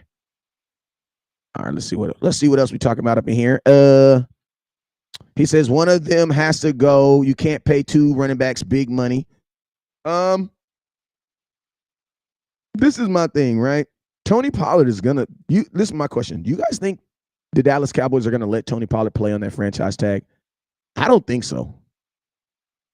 I'm gonna keep it real with you. I think the Cowboys are gonna give Tony Pollard a deal. There's no it. Listen to me. Everything is a calculated risk. The risk is extremely high. Because think about this. Every person that you've given the franchise tag the last 2 times have all missed games. Dak Prescott, you gave him the franchise tag, guaranteed him $32 million. He played 5 total games. Dalton Schultz missed 2 games last year on the franchise tag. And think about this. Dak Prescott was 100% healthy when he took the franchise tag. Dalton Schultz was healthy. Everything is a calculated risk. Hey, turn me down in the back. Turn me in the back. Okay, 202, it's your boy West Coast. Talk to me. I just wonder, West Coast, where's all this offensive production going to come from next year? Man, you better stop jumping on my live, not saying hello and just saying real shit, man. You can't be doing that. Oh, my bad. Hello, West Coast. How are you? My bad. Fine, I'm sorry. Now back to the real shit. Go ahead. My bad, bro. My bad. I'm just since hearing that they was talking about cutting Zeke, I've been a little upset, blown. I'm sorry about that, though. But I'm just wondering if if Tony Pollard's under franchise, they haven't signed Dalton Schultz. They're talking about cutting Zeke. We don't really have a number 2 receiver. I wonder where's all this offensive production going to come from next year. Hey, sorry, man, I apologize. I heard most of it. Say the question one more time. Oh, I said, so if they're planning on cutting Zeke, Dalton Schultz isn't signed. Tony Pollard, is coming off an injury. I wonder where is this offensive production going to come from next year? I mean, to be honest with you, the Cowboy fans are just in their feelings and mad about that 49er game, and they just want people off this team so that they can feel good. And a lot of people are not thinking about that. And to be honest with you, that's why I'm saying the Cowboys are borderline about to be in open heart surgery. You get rid of Ezekiel Elliott, you get rid of Dalton Schultz. Bruh, you are definitely Dalton Schultz had 6 touchdowns, Zeke had 12. That's 18 touchdowns. That is. I agree with you. And you have a brand new offensive coordinator calling plays for the first time in probably 7 years. Not to mention your starting running back, who you already was not asking to pass block, now has to pass block and be a full-time running back. And think about this. Do you guys remember when Tony Pollard's running back coach said that he only can run about 14, 16 plays a game? So it's man, you're absolutely right, man. You are literally doing open heart surgery. And I'm gonna be honest with you, I don't trust the Dallas Cowboys to recover because we haven't. Because you're asking too much in one offseason to be replaced. Too much in one offseason. Too much. So I completely agree. And think about this. The Dallas Cowboys are a team that don't even like spending money. So imagine, this would be cool if we were like the Rams who lost Von Miller and then signed Bobby Wagner 2 days later. Or like the Chiefs who the Chiefs literally lost their starting guard and in 15 minutes went to free agent and got a whole nother one. We know the Cowboys aren't going to do that. Bro, listen to me. We're going to be hoping on Jake Ferguson, Peyton Hendershot, and Tony Pollard to get 18 touchdowns. Those names, that doesn't sound realistic, bruh. It doesn't, not at all. And then you don't really know what you're going to get from rookies either. So those 18 touchdowns that you talk about, the players that you mentioned, plus the rookies that may come in on the offensive end, it's not looking good. It's really not looking good. Yeah, man. Hey, I appreciate you for calling, man. You're a very intelligent young man, man. Every time my phone line is up, make sure you hit that line, man. You might want to think about doing some content too. You keep doing your thing, West Coast. Yes, sir. Appreciate you. What's up with you, Shay? Shay, I see you. Hey, you guys, we are sitting currently at 1,300 stars. Can we get to 3,000 stars? Let's see if we can get to 3,000 stars. We sitting at 0 super chats. Can we hit that? Let's see if we can get to at least $10 in super chat. Let's go. 984. It's your boy West Coast. Holla at me. What's going on, man? What's up with you, my boy? Come on, man. You don't got no faith in Jake Ferguson, man. I don't have no faith in him? No. I'm gonna tell you Why not? because this is a production-based league. Why should I have to have faith when I have production? Like, faith is the essence of things not seen. But check me out though. So Witten's last year, playing with us, Schultz only had 1 reception that year. He was a rookie. Last year, Jake Ferguson's rookie year, he had 19 receptions, 2 touchdowns. Yeah, but Witten's first year being gone from us, and Schultz's first year, he only had 4 touchdowns. Jake Ferguson had that last year in limited time. Like, you let him start every game, he's going to score more than 5 touchdowns, in my opinion. And that's all that, Schultz, he showed up big time in the playoffs. Don't get it twisted. I love Schultz. I've always loved Schultz. But he only had 5 touchdowns all season. Ferguson will get that. Okay. Now, this is what I'll say. That's a good observation. The only thing pushback I'll give you is Dalton Schultz had 2 tight ends in front of him when Rich Witten was here. He also had a tight end named Rico Gathers that the Dallas Cowboys thought was more athletic that they were trying to push. They also had Blake Jarwin, and he also had Golf Swain. Golf Swain was our starting tight end, and he ended up getting paid going to the Jacksonville Jaguars. So the Dallas Cowboys had a power. They had a powerhouse of tight ends, not a powerhouse because Rico didn't actually turn out to do anything, but they had tight ends that they had tight ends that were flat out better than him. Now, also you got to remember this. I'm not knocking Ferguson or Hendershot, but I will tell you this: there is not enough faith. They didn't show me enough faith for me to think that they can replace what Schultz does for my actual offense, and more importantly, for my quarterback. Like, this isn't about. This isn't about. I give you that. I'm not saying oh man, he's gonna be better than Schultz. I'm just saying I try to stay positive. I'm not one of these Cowboys fans I just complain about everything. Like, I want to keep Zeke.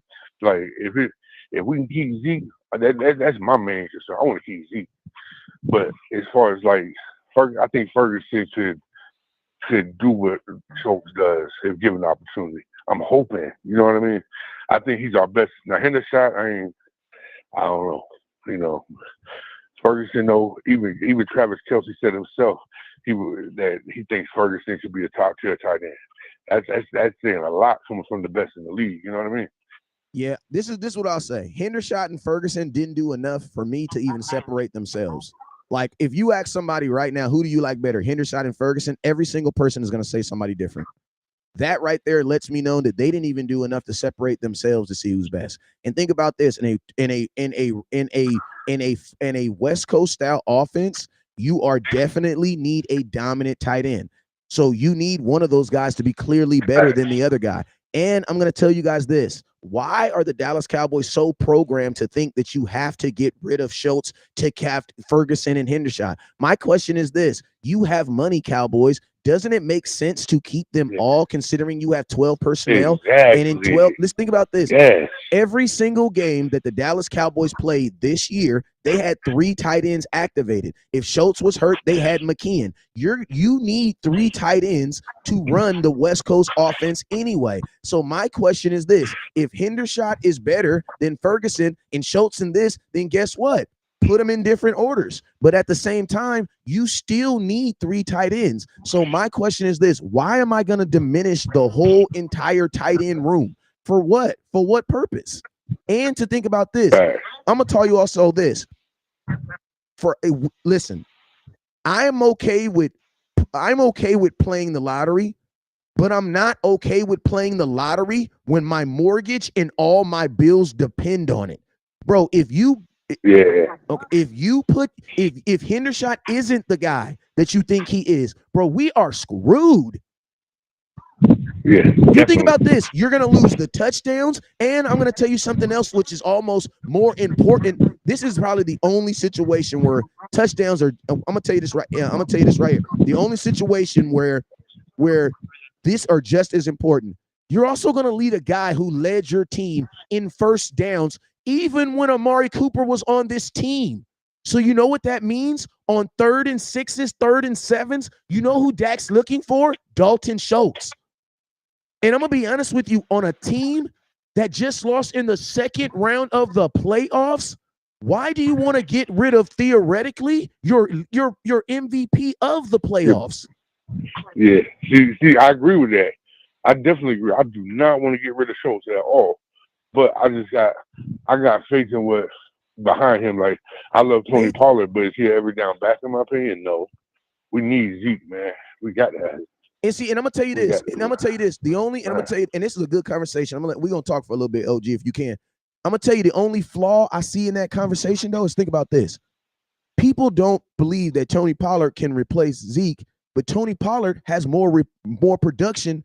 And if you can't believe Tony Pollard can't replace Zeke, there's no way you can think that Hendershot or Ferguson can replace Dalton Schultz, because the delta between Tony and Zeke is not as big as the delta between. Like, think about this: Hendershot and Ferguson have never even played 17 full games.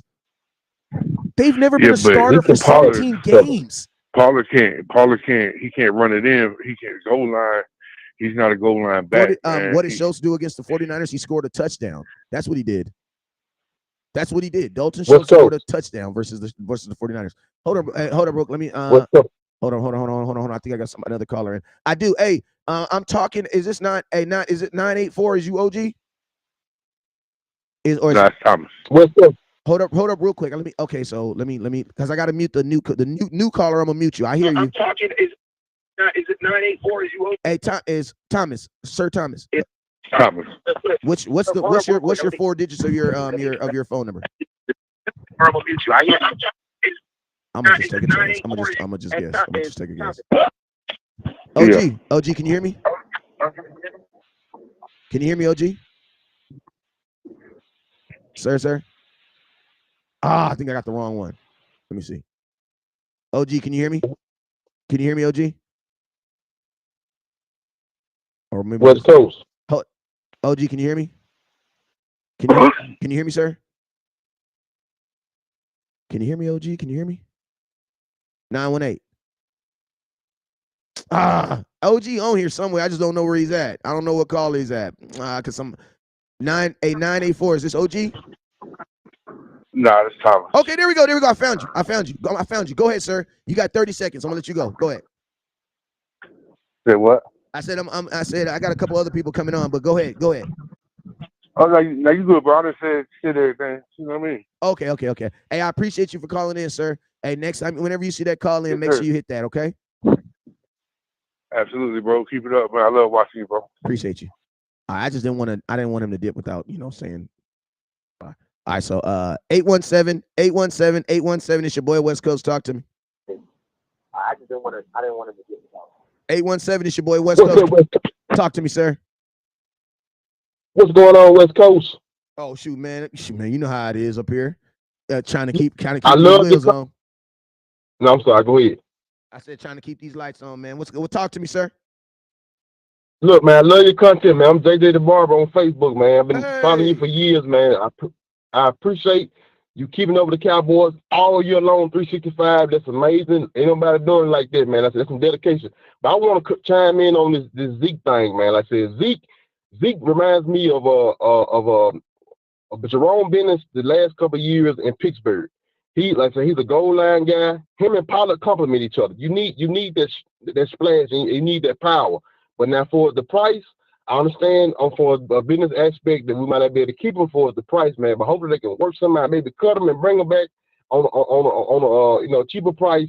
So Zeke, we don't need with Zeke probably maybe get 12 to 14 games. He is a veteran, man. I respect guys, load management, especially when you've been in the league that long and with the injuries he done had. But we still need to draft somebody. And let's look at the DC defenders running backs, man. Look at the DC defenders of the XFL. They got 3 or 4 running backs, man. Every team needs 3 or 4 backs, man. I don't care what nobody say. I don't care about that yard stuff and all that old stuff. We need 3 or 4 healthy running backs at all times suited up. That's what I believe, bro. Facts. Run the damn ball. You know what you sound like? Run the ball. You know what you sound like? You sound like a Cowboy fan that wants to win the Super Bowl right now. Right now. You motherfucker. Screw my friend. You effing right, West Coast. I grew up watching. Well, I started out seeing Michael Jackson doing a damn moonwalk, and I said, man, he's a Cowboy fan. My dad, he kind of tried to brainwash me as a kid, but it wasn't until Michael Jackson did the moonwalk. Like, I'm Cowboy crazy now. Emmitt Smith and Troy Aikman and the triplets and all this shit, man. I love it. We're gonna win a Super Bowl soon. I don't know when, but we're gonna do it soon, man. We just need a few small pieces, man, to put into the mix. But I love the coaching moves we done did.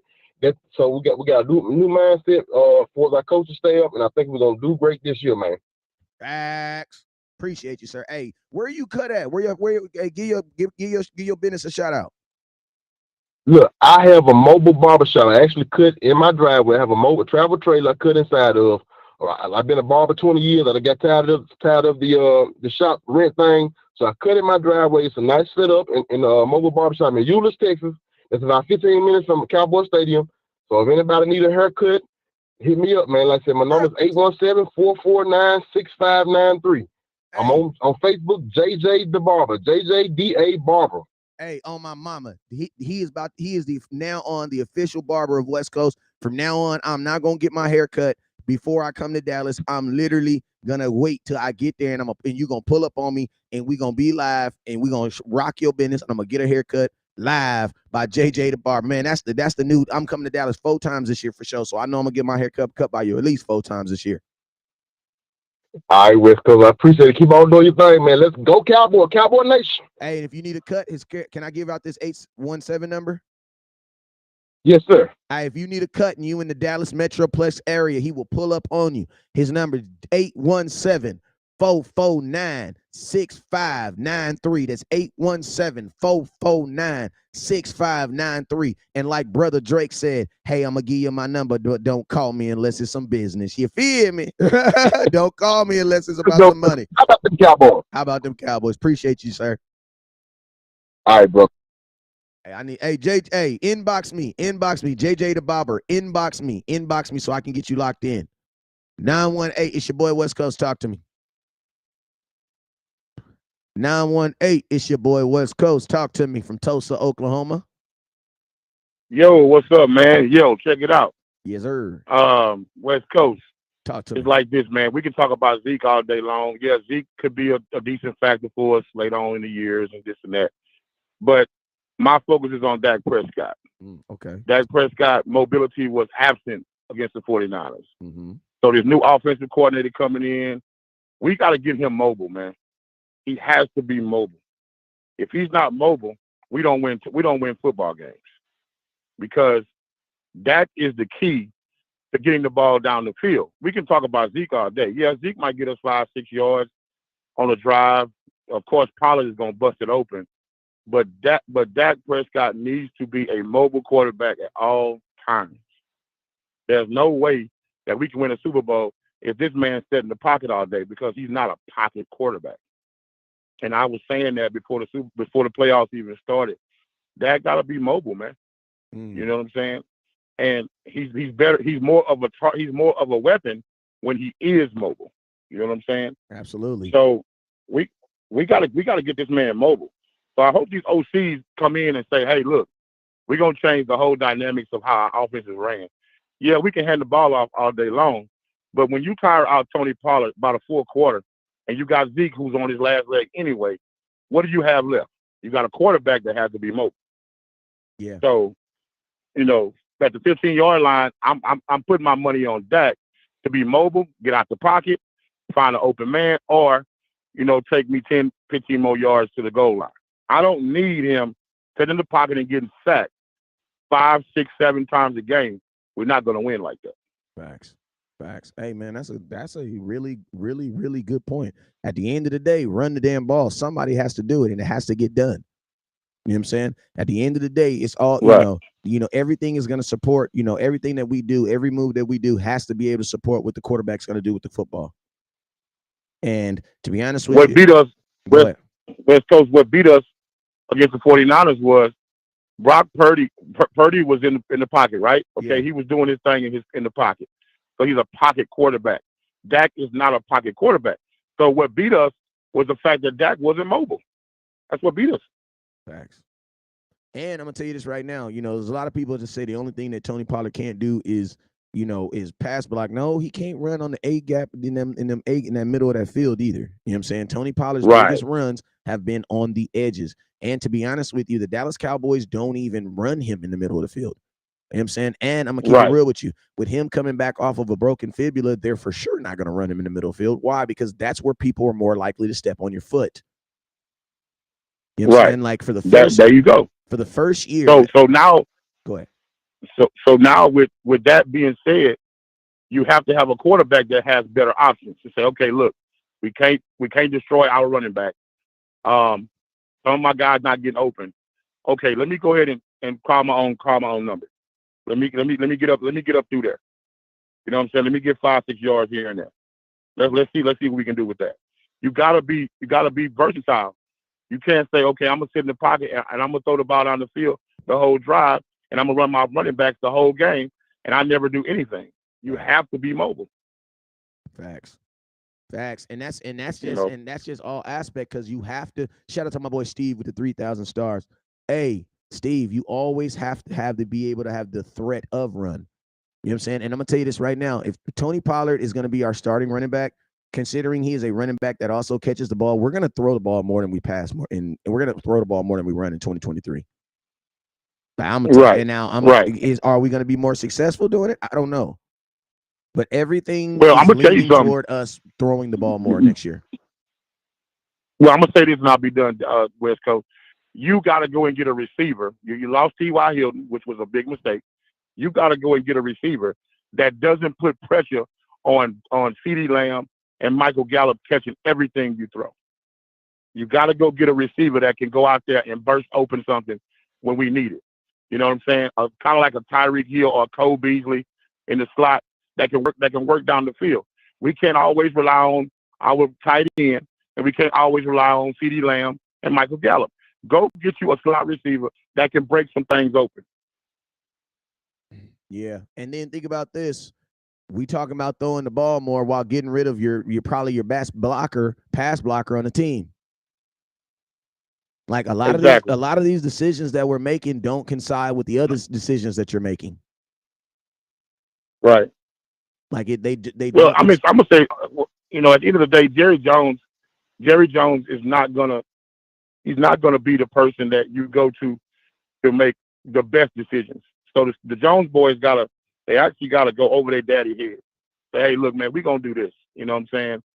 I can't, Dad, you need to sit down, because Jerry Jones makes very bad decisions. Very bad decisions. You know what I'm saying? He's made a lot of bad decisions in his life. And it's time for him to just sit back and just let everybody else do what they got to do. He can't make these fucked up decisions and expect us to go to the Super Bowl. Not going to work. Yeah, I agree with you. Hey, sir, I appreciate you for calling in, sir. Anything else you want to say before I let you get up out of here? Nah, man, I'm good, man. I just want to come and holler at you, man. I appreciate you. I appreciate everything you're doing, bro. Hey, man, it's 100. Appreciate you, OG. All right. Hey, that was a real good call. Appreciate you. That was a good call. Hey, let's go to 318. 318 is your boy, West Coast. Talk to me. What's going on, West Coast? What's up with you, sir? Yeah, man. What I'm thinking is, man, I'm looking down the line. It's time for a reality check. As a sincere Cowboy fan, it's time for a reality check. We got to look down the road. In 2 years, we got to be looking to get rid of that.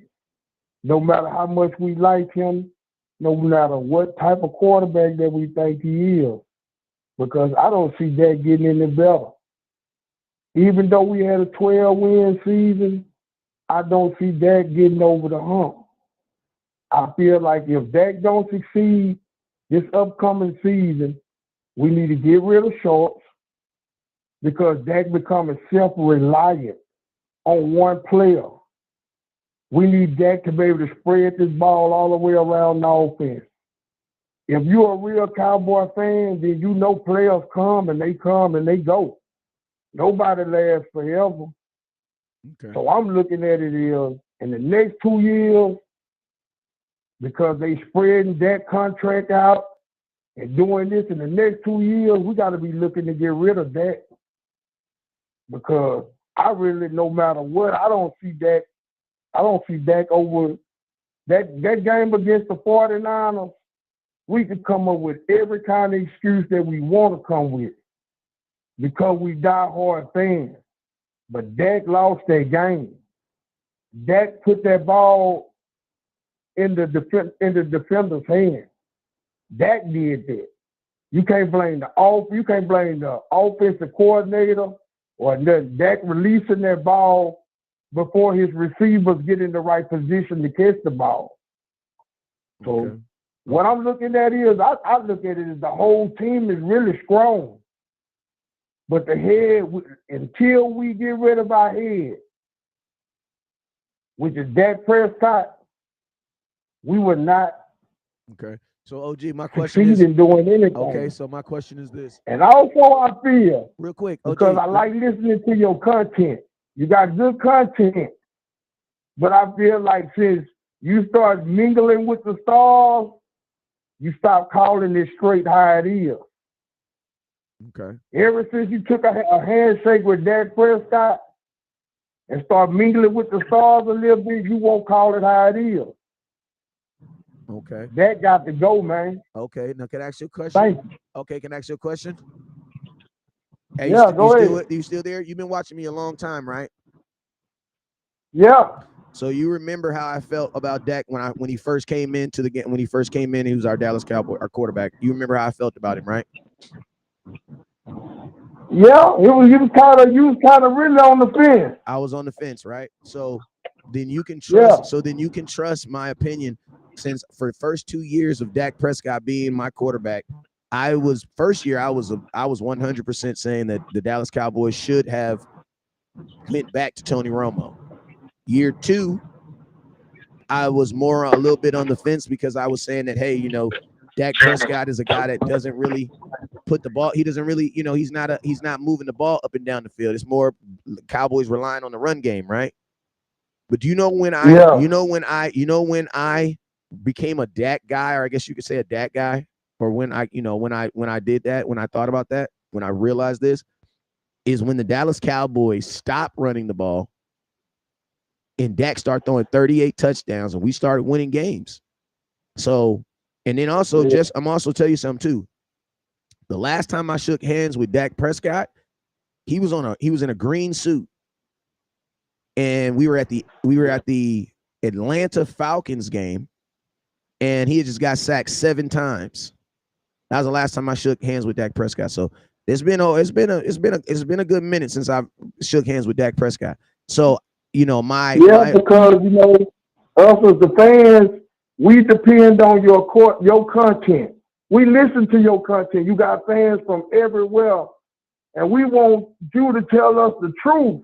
Okay, so can I tell you the truth about what's going on, because we have become, don't block us.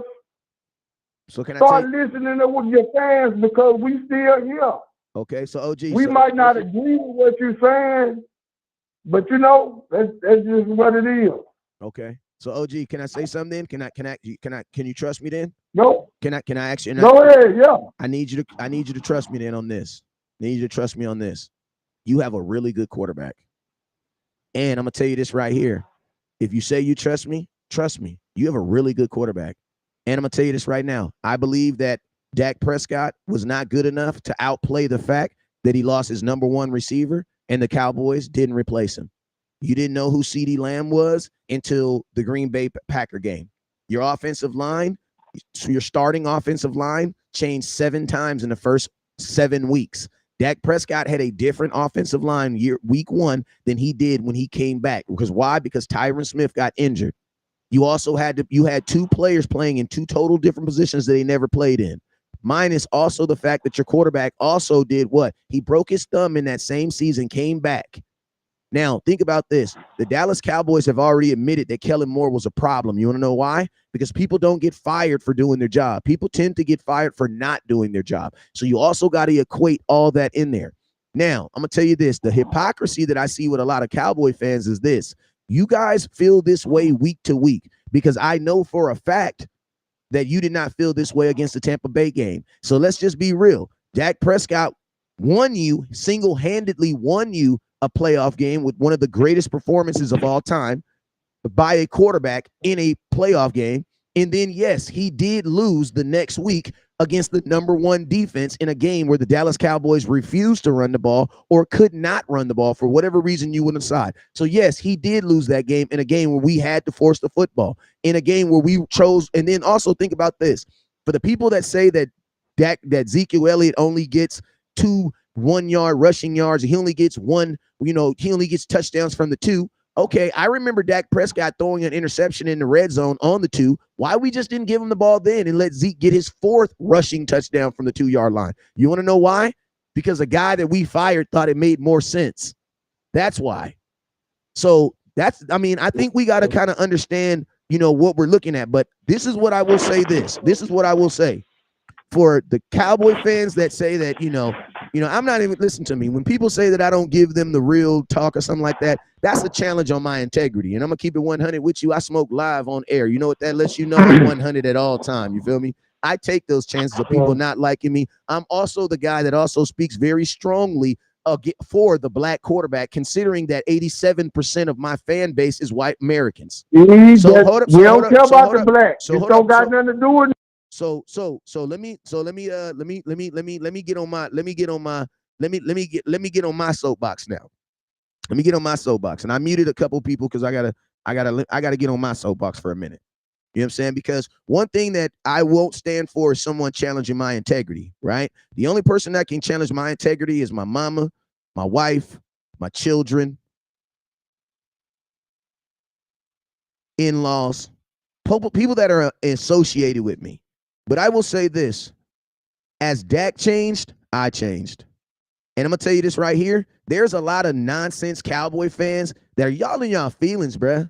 And I'm going to tell you in your feelings. And I also know that you guys are the same fans that was probably running around and screaming Dak Prescott is the greatest thing since sliced bread after that Tampa Bay game. You want to know how I know? Because you're doing the exact opposite when he lost in the very next game. So that's not 100. That's not keeping it 100. You know what I'm saying? That's not keeping it 100. But I will tell you this.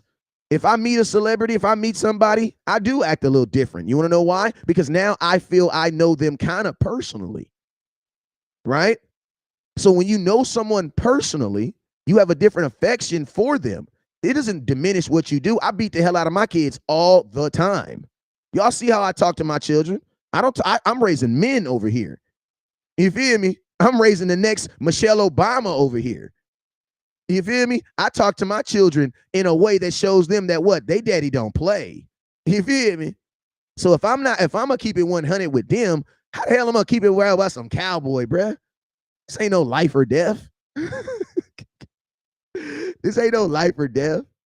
I appreciate the observation though, and I appreciate anybody that's rocking with me long enough to be able to say something like that. But nah, man, West Coast always gonna keep that real, man. I'm always gonna keep that real. All right, I had Gary Allen 870 calling in.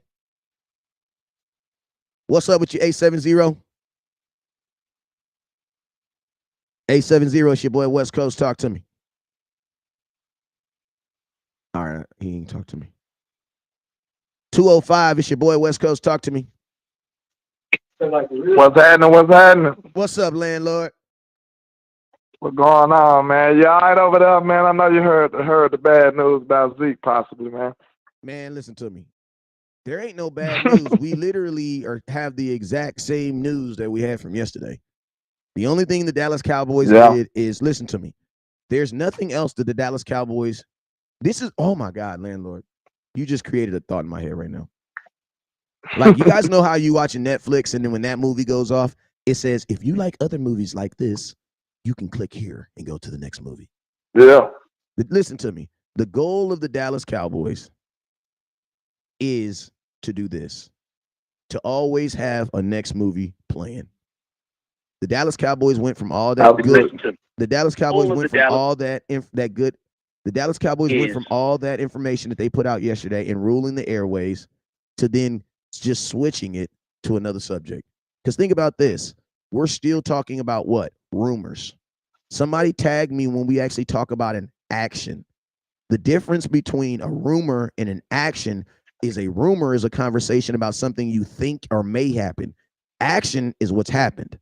So did we actually have any action? Did we actually have any action about Ezekiel Elliott? Hey, you guys, leave Marlon alone. Marlon don't like me. He thinks Law Nation's better. I'm going to be honest with you. Law Nation is better than me at some things. I'm just keeping one at it with it. You know what I'm saying? But I'm better at him at some things too. He's just an angry dude right now. In a couple weeks, he'll be fine and but I like his passion. That's why he's not blocked. You know what I'm saying? So y'all leave Marlon alone. Let him, he's just mad at West Coast. You know what I'm saying? What I tend to find is people, this is what I tend to find. People will love me until they find something they disagree, and then they'll hate me, and then they'll find someone that agrees with them, and they'll love them. And then when they find something else that they love about me, they'll come back. You know what I'm saying? I just got to get better with, you know what I'm saying? But I love your passion, so I'm going to let you bang out, man. But landlord, talk to me. What you think? Yeah, man. I just think we're not gonna agree about everything in this space, man. Everybody gonna have their opinions, and one of the more unfortunate things is the Cowboys ain't gonna agree with what we think. You know what I'm saying? We don't pull no strings over there, so we might feel a way about a certain player or so, and they might not feel nothing like that about the player. Mm-hmm. So we have to just roll with the punches to a certain degree. But I will say, like I said, paying those running backs that amount of money will not be a smart way to build your roster. It won't be.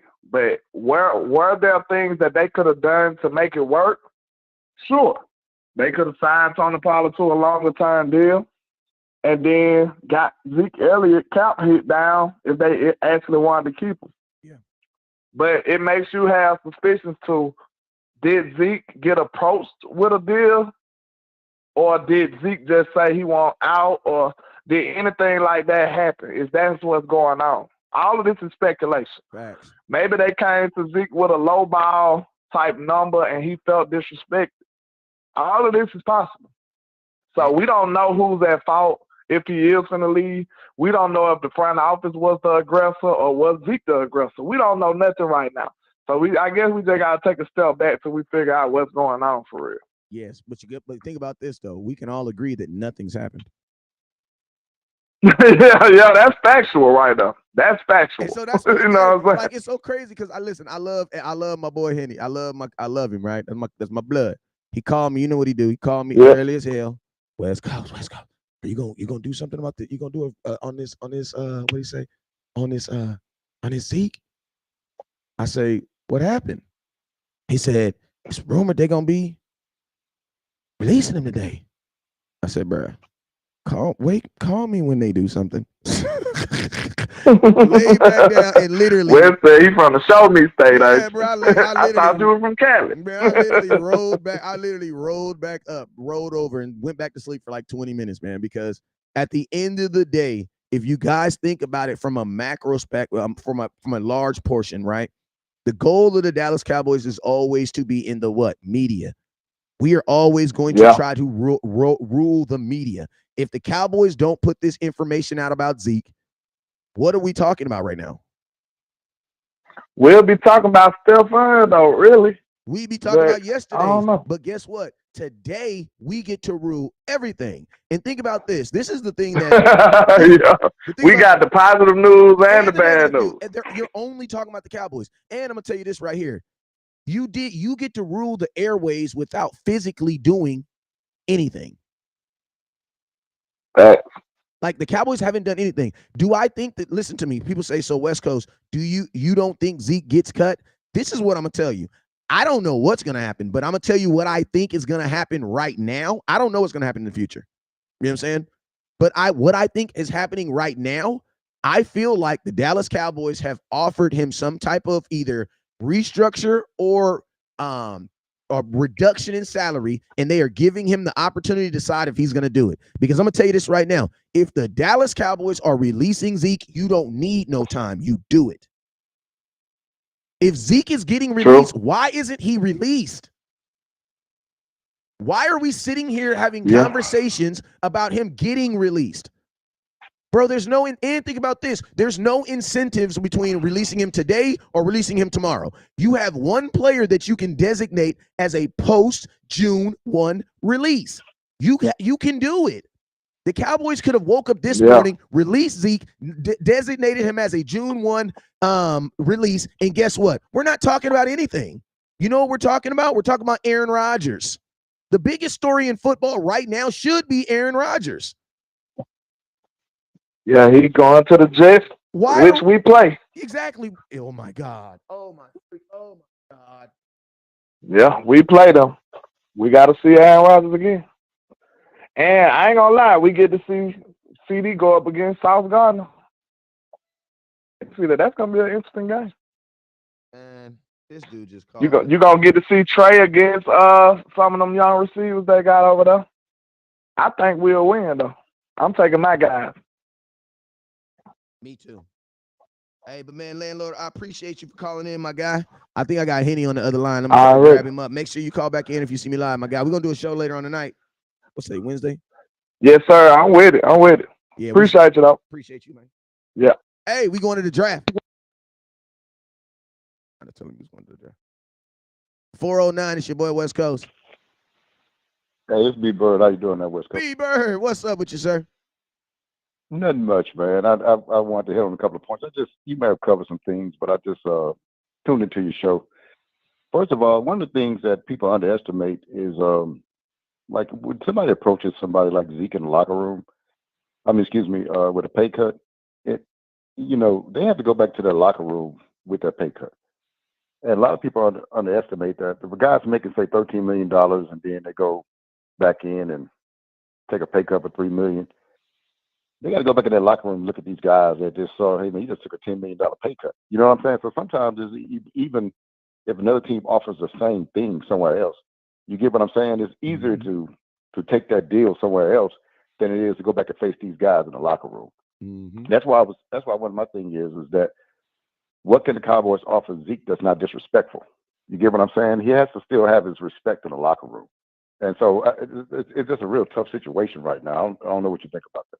I mean, I think one of the things that is working for Zeke in this situation is everybody in that locker rooms knows that this is what everybody goes through to get a contract. And if you don't, get ready to get your Vaseline.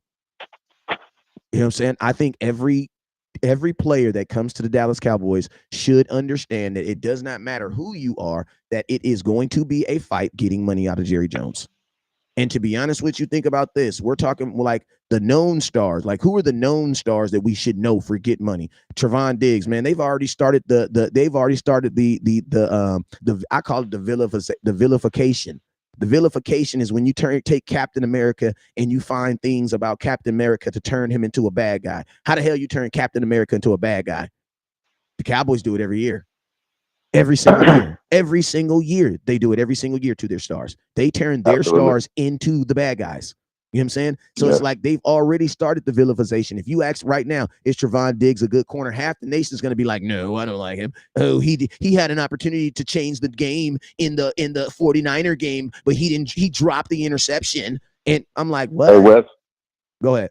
Hey, Wes, remember last year they were talking about how many yards given up? They don't talk about that anymore. That was just a Trevon Diggs stat.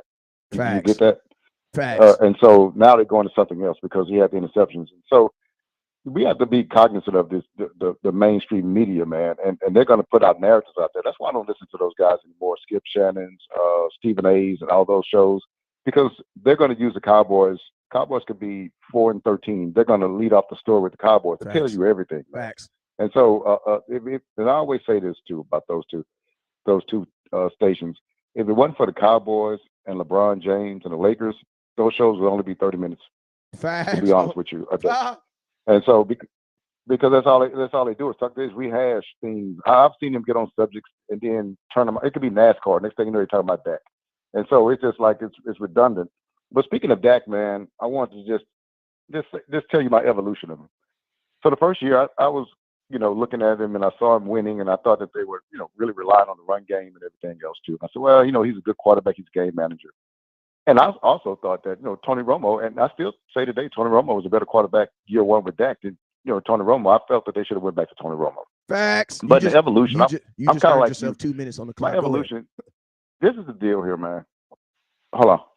This is the deal here, is that with more information, man, then I get to change my opinion, right? Yes. Oh, I like this. And so with more information, then I changed my opinion of who he was.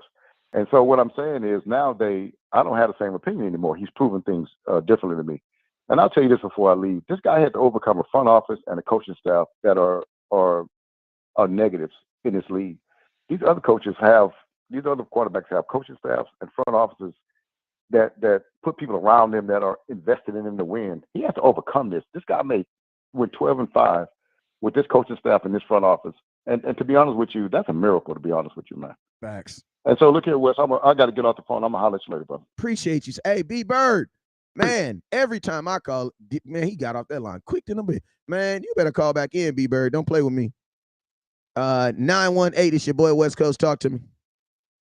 Yeah, West Coast. I had to come back, man, because I was listening to the OG earlier that's saying we got to get rid of Dak Prescott. We got to get rid of Dak.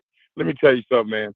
If you are a Dallas Cowboy fan, win or lose, you're a Dallas Cowboy fan. I'm getting so sick and tired of people coming on your live and talking about how get rid of this guy. I hate this guy. I don't like this guy.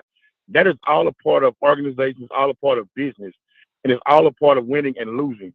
So I never heard anybody say when Troy Aikman lost the last 5 or 6 years of his career to get rid of Troy Aikman. I never heard that. I never heard that. Not to mention, Troy Aikman had a plethora of Hall of Famers around him when he won a Super Bowl. I'm going to say this, and most people on your live ain't going to like it. Dak Prescott is 3 times better than Troy Aikman would ever be. Because Troy Aikman came. Say again? The stats low-key supported. Low-key, go ahead.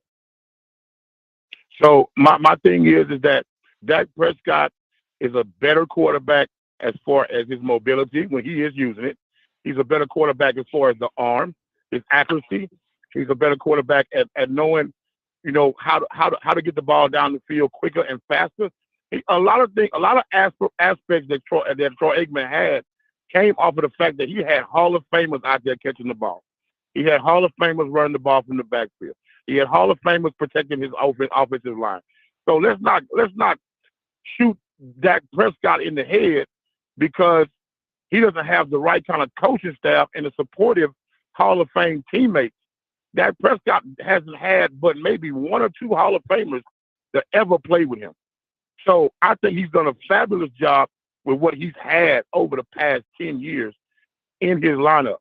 There's no reason for us to say, get rid of this man, because guess what? It ain't no plethora of quarterbacks out there that's ready to be a Super Bowl quarterback that's on the sideline. You're not going to find him.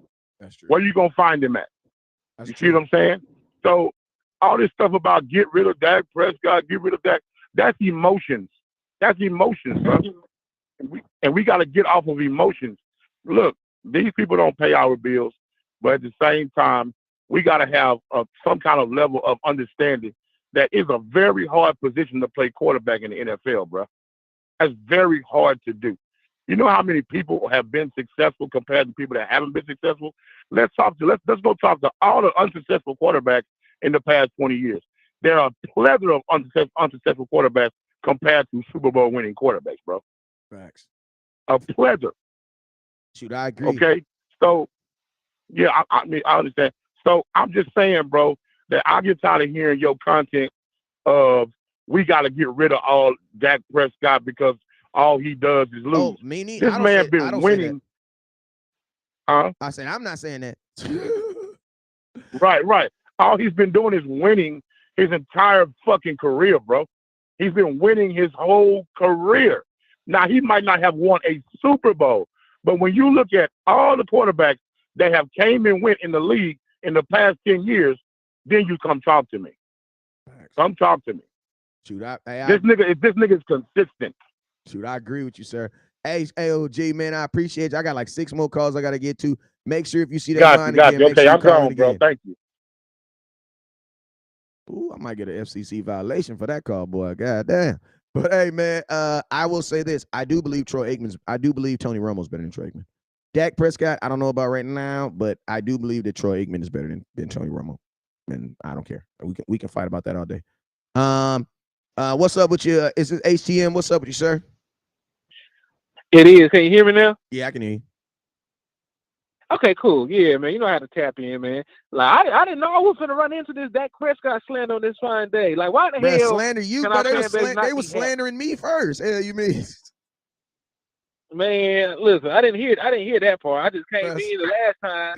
I heard somebody talk about you need to get rid of Dak and Dak. So I'm like, what the hell I'm running into? Eddie, somebody told me that ever since I've been hanging out and kicking it with Dak, that the fame didn't went to my head. And like, bro, listen to me, Henny. What? Listen to me, Henny. Really? Last time you seen Dak? Like, why you been kicking it with Dak? You ain't invited me over. For real, listen to me. I'm famous as hell and doing all this stuff, and I'm still in my garage with a goddamn cable wire hanging in the back. I thought I ordered enough bricks.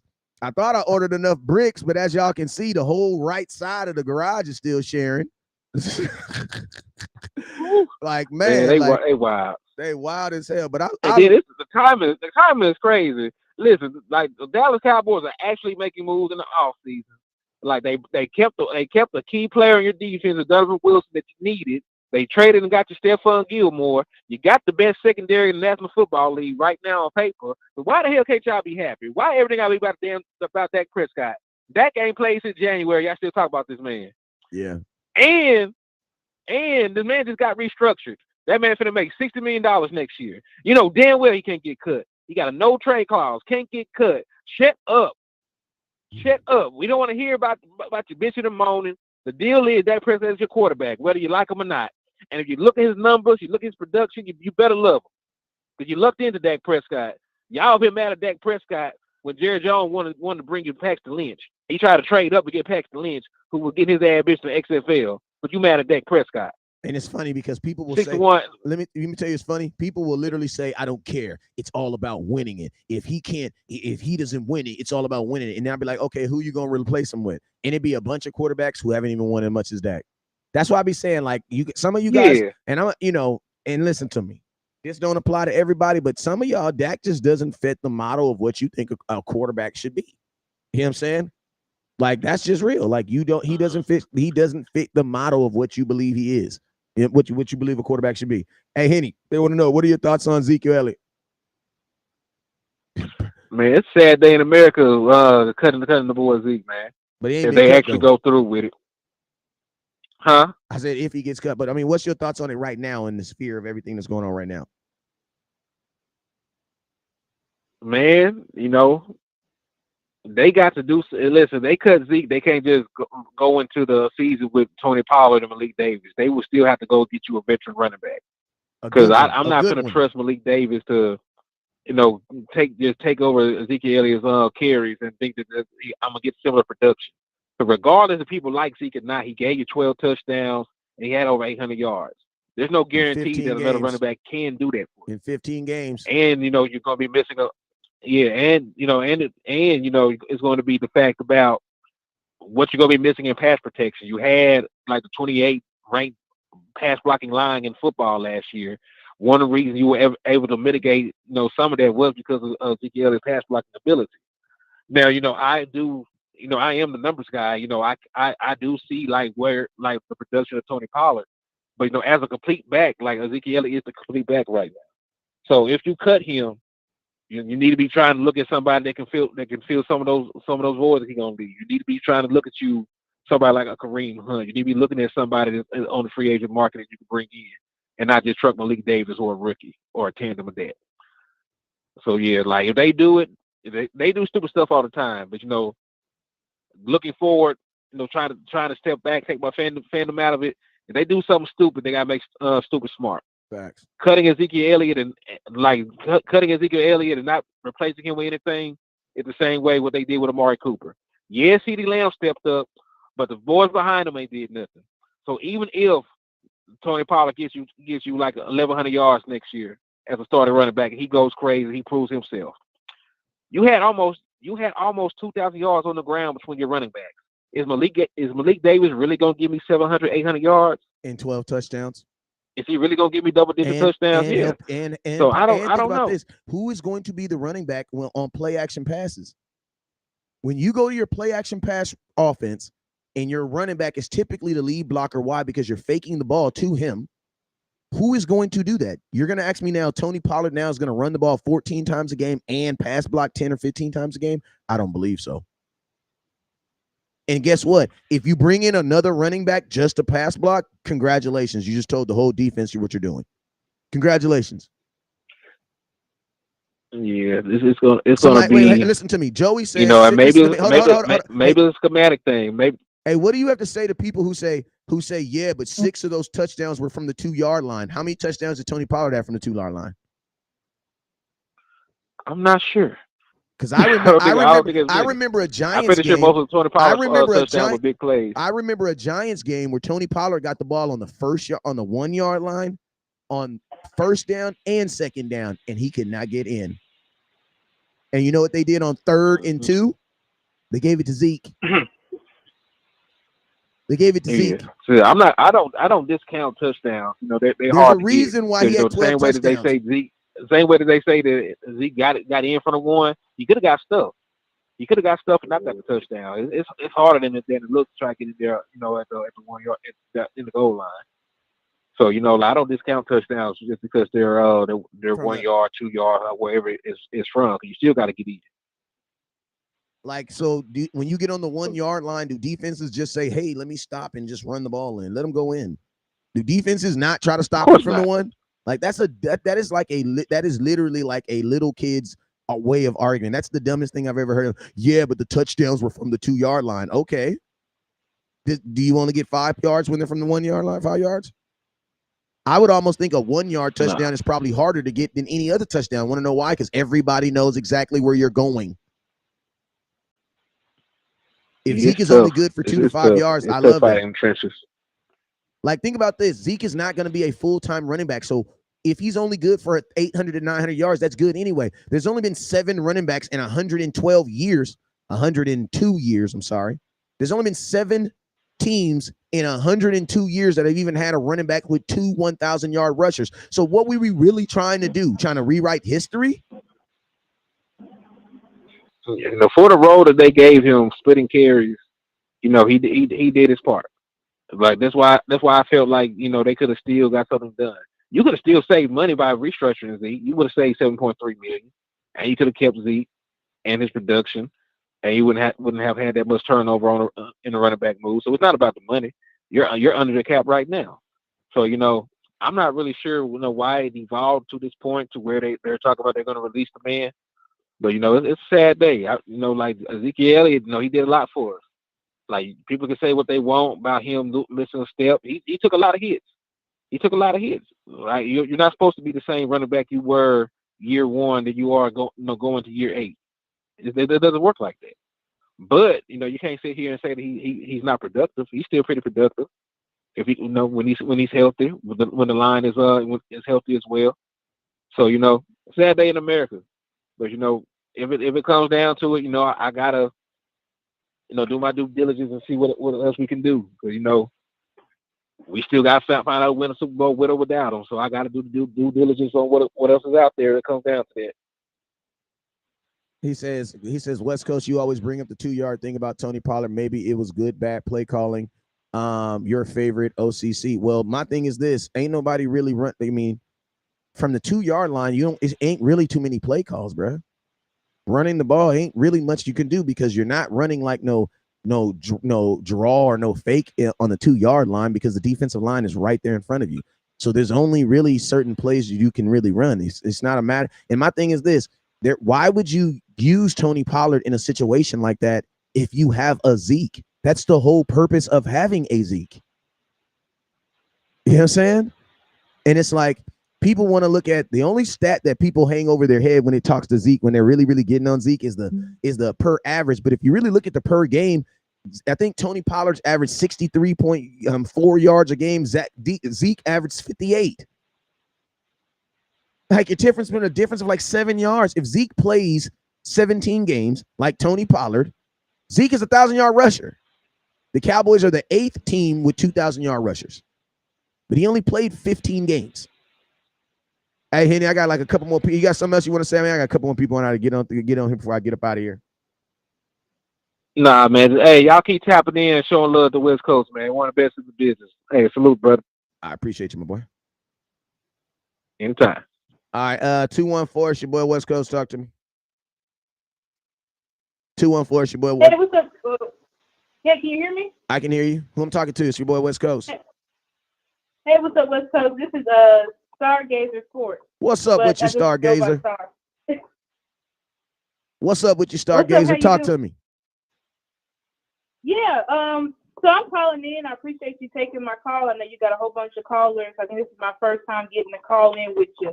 But I guess I'll just comment on the Ezekiel Elliott potential releasing. Okay. I have to say I'm 100% with you right there about nothing has been done. And I think I literally put on Twitter that I'm not going to make any comments about Ezekiel Elliott until he's actually released, because nobody knows if he's actually going to be released or not. Facts. And I'm with you on the fact of if they're saying that they're preparing to, if they have to release him, it's likely what you're saying is that they've already offered him a restructure, a pay cut. And so it's pretty much up to Zeke now to decide if he wants to take that pay cut or not. Facts. So it's not that Zeke is, for everybody saying, I mean, there's so much evidence out there, film, you can look at stats and stuff like that says Zeke's not washed.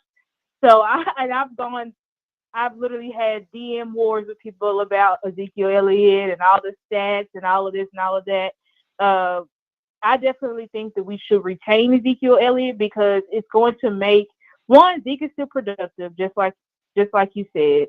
I know one huge knock that they try to do on Zeke is, he hasn't had a 40-yard run since then, and I'm like, go through and look at Zeke's 40-yard runs. Like Zeke has never been just this guy that's just a 40-yard. He's not a Tony Pollard. Zeke is a pace back. He is a between the tackles back that brings force to power. Like he's not like a Tony Pollard where it does seem like boom or bust.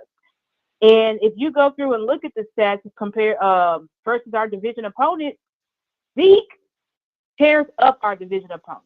Facts. In every single game this year, Zeke's yards, since y'all love yards per average stat, it's been better than Tony Pollard. In fact, when Tony Pollard went against very good fronts like the Washington Commanders, he had 0.8 average, 0.8 yards per average. So Zeke never had a game where he was under a yard. So I think everybody needs to, look and put that into perspective when saying we should just get rid of Ezekiel Elliott. Ezekiel Elliott is still an asset. And why would we want to create a hole? Yes. Because if we get rid of Zeke, we now have Hold on, let me mute to draft him. Go ahead. Wait, no. Wait. Go ahead, Stargazer. You're good. I accidentally muted. Somebody else came in. You're good. Go okay. Okay, but I'm saying, why would we want to go in to the draft to the next season with a hole where we have to rely on a rookie? I mean, I guess we could sign a free agent, but I mean, I don't know if you're going to sign somebody like who I think they could sign like a Jamal Williams or something like that. You might as well just keep Zeke. Facts. Facts. That's just my opinion, because I'm like, why would Zeke, to me, yes, I know Jamal Williams had those 18 touchdowns, but Zeke to me is still a better back than a Jamal Williams. And Jamal's gonna want at least $7-8 million. Exactly. Like he's gonna want at least that. I mean, why do y'all think they got rid of him in Detroit? It's probably because he wants a more and they signed literally David Montgomery from the Bears over re-signing their guy that just got them 18 touchdowns. Facts. So those are things that like y'all gotta look at, before y'all just say, we can do this or we can get this person. Now with that being said, I did want to ask you, West Coast, who is your, if we do cut Zeke, which I'm hoping that we don't, but if they do cut Zeke, who is your back that you think can replace him in the draft? In the draft, I honestly don't think there's a back in the draft this year that can replace Ezekiel Elliott this year. I like the kid from Alabama. Obviously, everybody likes Bijan Robinson, but I cheated and watched the Alabama film, and I was like, damn, Alabama's defense looks like an NFL defense, and Bijan Robinson didn't look like an NFL running back when he was playing against that defense. Now, people be like, oh, he had a bad day. I'd be like, yeah, but they had a really good one. They had a really good day. You know what I'm saying? And those are the type of days that he gonna have every day in the NFL. So that kind of like, I'm not saying it backed me off of him, but like at 26, and I'm gonna be honest with you, I don't think the Cowboys will ever draft a running back. Like they already showing us that they don't value the running back. So it's hard for me to believe that they're gonna release Zeke, then turn around and put themselves in the same situation. And think about this: Zeke was like looked at as probably one of the best players in the entire draft. There are people that are saying Bijan's not even the best running back in this draft. You know what I'm saying? So it's like it's hard. It's really, really hard for me to think that the Dallas Cowboys are going to draft a running back in the first round, and I don't believe that you can replace a 4th overall pick, Ezekiel Elliott, with anybody that's anybody in the draft right now. Now, I think Jamal Williams would probably be the first. The reason why I say I like Jamal Williams, if I had to go, I don't think he can replace Zeke either. But the thing I like about Jamal Williams is the 18 touchdowns. I don't think he's going to get 18 in Dallas, but I definitely think that he could get us those 12 that we're going to miss, because right out the gate, by releasing Zeke, you take 72 points off this team. Right out the gate. You know what I'm saying? And you got to think like this, sis. We only had 2 games last year where we actually blew the opponent out. So what does that mean? That means that those 12 touchdowns that Zeke was scoring, they actually mattered. And think about this. We had a stretch of 9 straight games where Zeke scored every single game. Yep. It's like, where are you going to get that guarantee from? So it's like, that's why I say the only person that really, like, it's going to take 2 backs to replace Zeke, because I'm going to be honest with you, Jamal Williams doesn't pass block. And think about this. If the Dallas Cowboys do bring in another weapon, another wide receiver, right? You know what that means? Right. That means we're probably going to have to throw the ball to him. We're probably going to have to throw the ball to him, right? So that means there's a really good and think about this. We already felt that we were throwing the ball too much last year, and we only had 1 weapon. If you go get 2, you're going to have to throw the ball more. So in essence, whatever running back you get, or Tony Pollard, he's going to have to be above average pass blocker. Now, I know people like to just write that off as, it's pass blocking. It's pass blocking. But I'm going to tell you this right now, bruh. If you can't protect Dak Prescott, all this goes to trash. If you can't, all this goes to trash. And my biggest question is, who's going to be blocking on the damn play action? The running back? Well, what running back is that? Exactly, because these running backs, they're not blocking like Zeke. Now, sure, there may be some running backs out here in the draft, or I don't know about free agency, but I know there's some running backs in the draft that can decently block. But we're talking about Zeke is a guy that takes out. Like, he's knocking linebackers on their ass. So it's like, we're not just talking about just block. It's a certain attitude, a certain, I would have to say a certain attitude that Zeke brings to the offense that we're going to greatly miss. I still believe if we had Zeke in that Green Bay game, we win the game. Facts. So, because he sets the tone, and we're able to pace with Zeke. Tony Pollard is not a pace back. That is why people got mad at the running back coach when he said he could only do 50 carries. Oh my God. That literally is about Tony Pollard's max. Oh my God, say that again. You know what? People be thinking listen to me. Hey, listen to me. I think people be thinking I'd be lying when I say that. Tony, listen to me. The Green Bay Packer game, the reason why we couldn't keep running the ball, like they literally told you. They literally told us. The reason why in the Green Bay, because we got to remember, Zeke didn't play the Green Bay game. Everybody kept saying, why couldn't we just keep running the ball? We were up 14. We couldn't. The running back coach told us we couldn't give the ball to Tony Pollard anymore. He was done. Like, he told us he was done. Yeah. We've seen that. Like, we've seen Tony Pollard in that Bears game, which everybody talks about. That was his best game. But I'm like, we could physically see he was completely gassed. I don't remember watching a game with Zeke ever where he's just out of of it. Like, he literally cannot go anymore. And that's no knock to Tony Pollard. It's just who he is. Like, but people don't realize that. Like, Tony Pollard is not an every down back. That's not who he is. Tony Pollard is a receiving back. So he's a hybrid, a wide receiver type of guy. He is not an every down back like Zeke. He's not going to be able to even take that punishment. He's not built like Zeke either. Like, it's just a whole bunch of stuff. And then I know you got to go, but one last thing I'll say about Dak Prescott. Like, I'm right what Henny said. Like, at some point, like, you got to either shut up about it or just, I don't know, do like that weirdo did last offseason and resign his fandom. Because Dak Prescott, like, it's crazy, but it's like Dak Prescott is such a good quarterback, guys. Like, I don't know what else Dak Prescott really has to do to show y'all that he's a good quarterback. I mean, this guy is top 10 in all-time stats. Do y'all know how many great quarterbacks have been through the NFL? And Dak is like top 7, top 8 in completion percentage and passer rating, touchdown interception ratio. Like, There is nothing average about Dak Prescott. Nope. There's nothing average about him. If he was average, then the stats would back that. So if y'all can't open up your eyes, and just like you said, the same people that were praising Dak Prescott, and I'm not going to name, but there were some content creators who were literally saying Dak Prescott was elite. He was great. He was amazing. And as soon as we lost in the 49ers game, it's, we got to have talks about Dak Prescott. And sometimes he's just not enough. Like, that type of BS is crazy to me. It's like nobody else is doing this to their quarterback. No one else is doing this. Josh Allen played terrible the second half of the season, and he played terrible in the playoffs. But y'all still say going into next year, Josh Allen is still top 5 quarterback. The fans are not tearing him down. That can't do anything else. He's done all he can do. Like, at this point, it's something personal with y'all and Dak. Like, I don't know what it is about him that y'all don't like.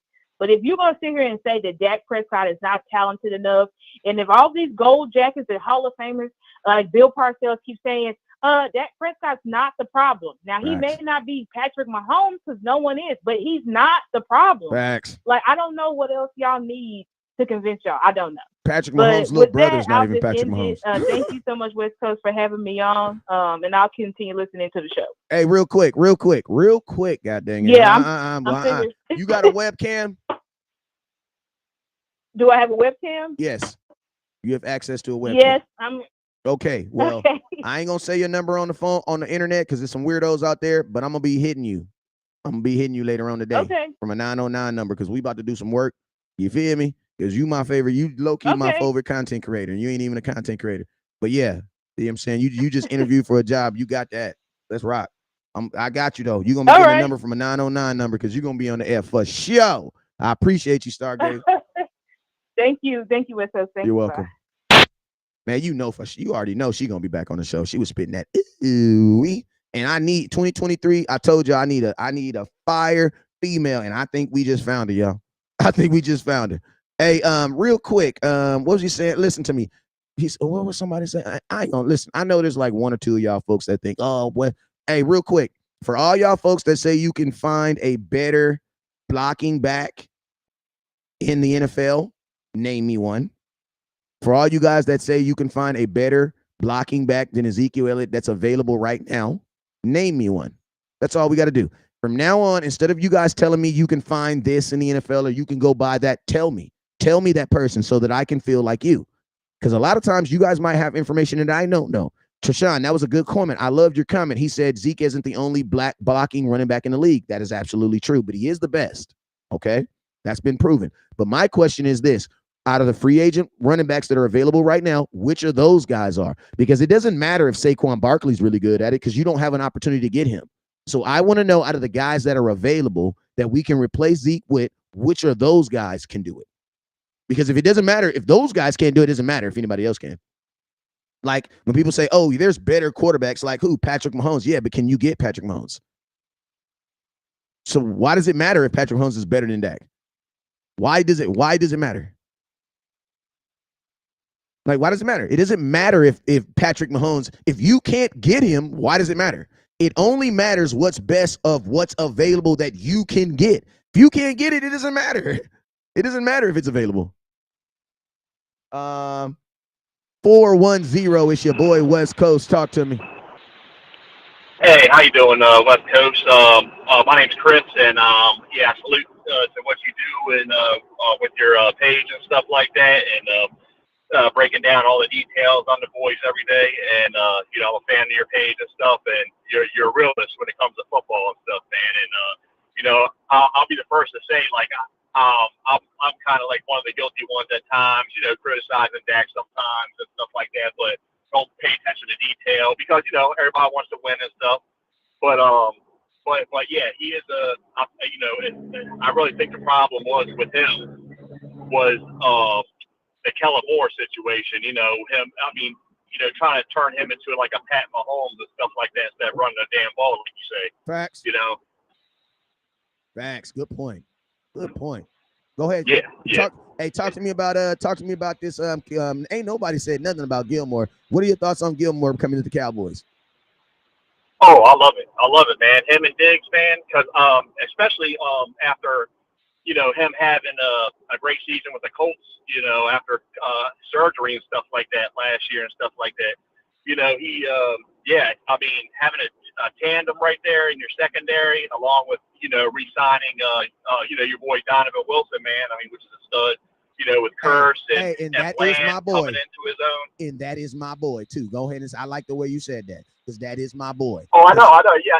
Hey, you've been on top of him. I've seen that post where you had everything jotted down, like you predicted the future right there, man. And he's a thumper. He's all over it, man. Like, when it comes to the run and stuff like that, like you said, he plays like a linebacker. I mean,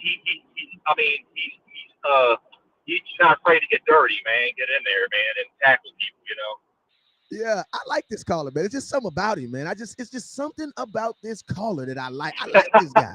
I like he's. Yeah, man. Hey, same here, brother, man. I'm surrounded by Raven fans all the time. I'm living in Baltimore and stuff, so it's just like, it's good that to have this conversation with the minds alike, especially Cowboy fans. Because there's the ones out there that embarrass us and stuff like that, and act all obnoxious and all that shit.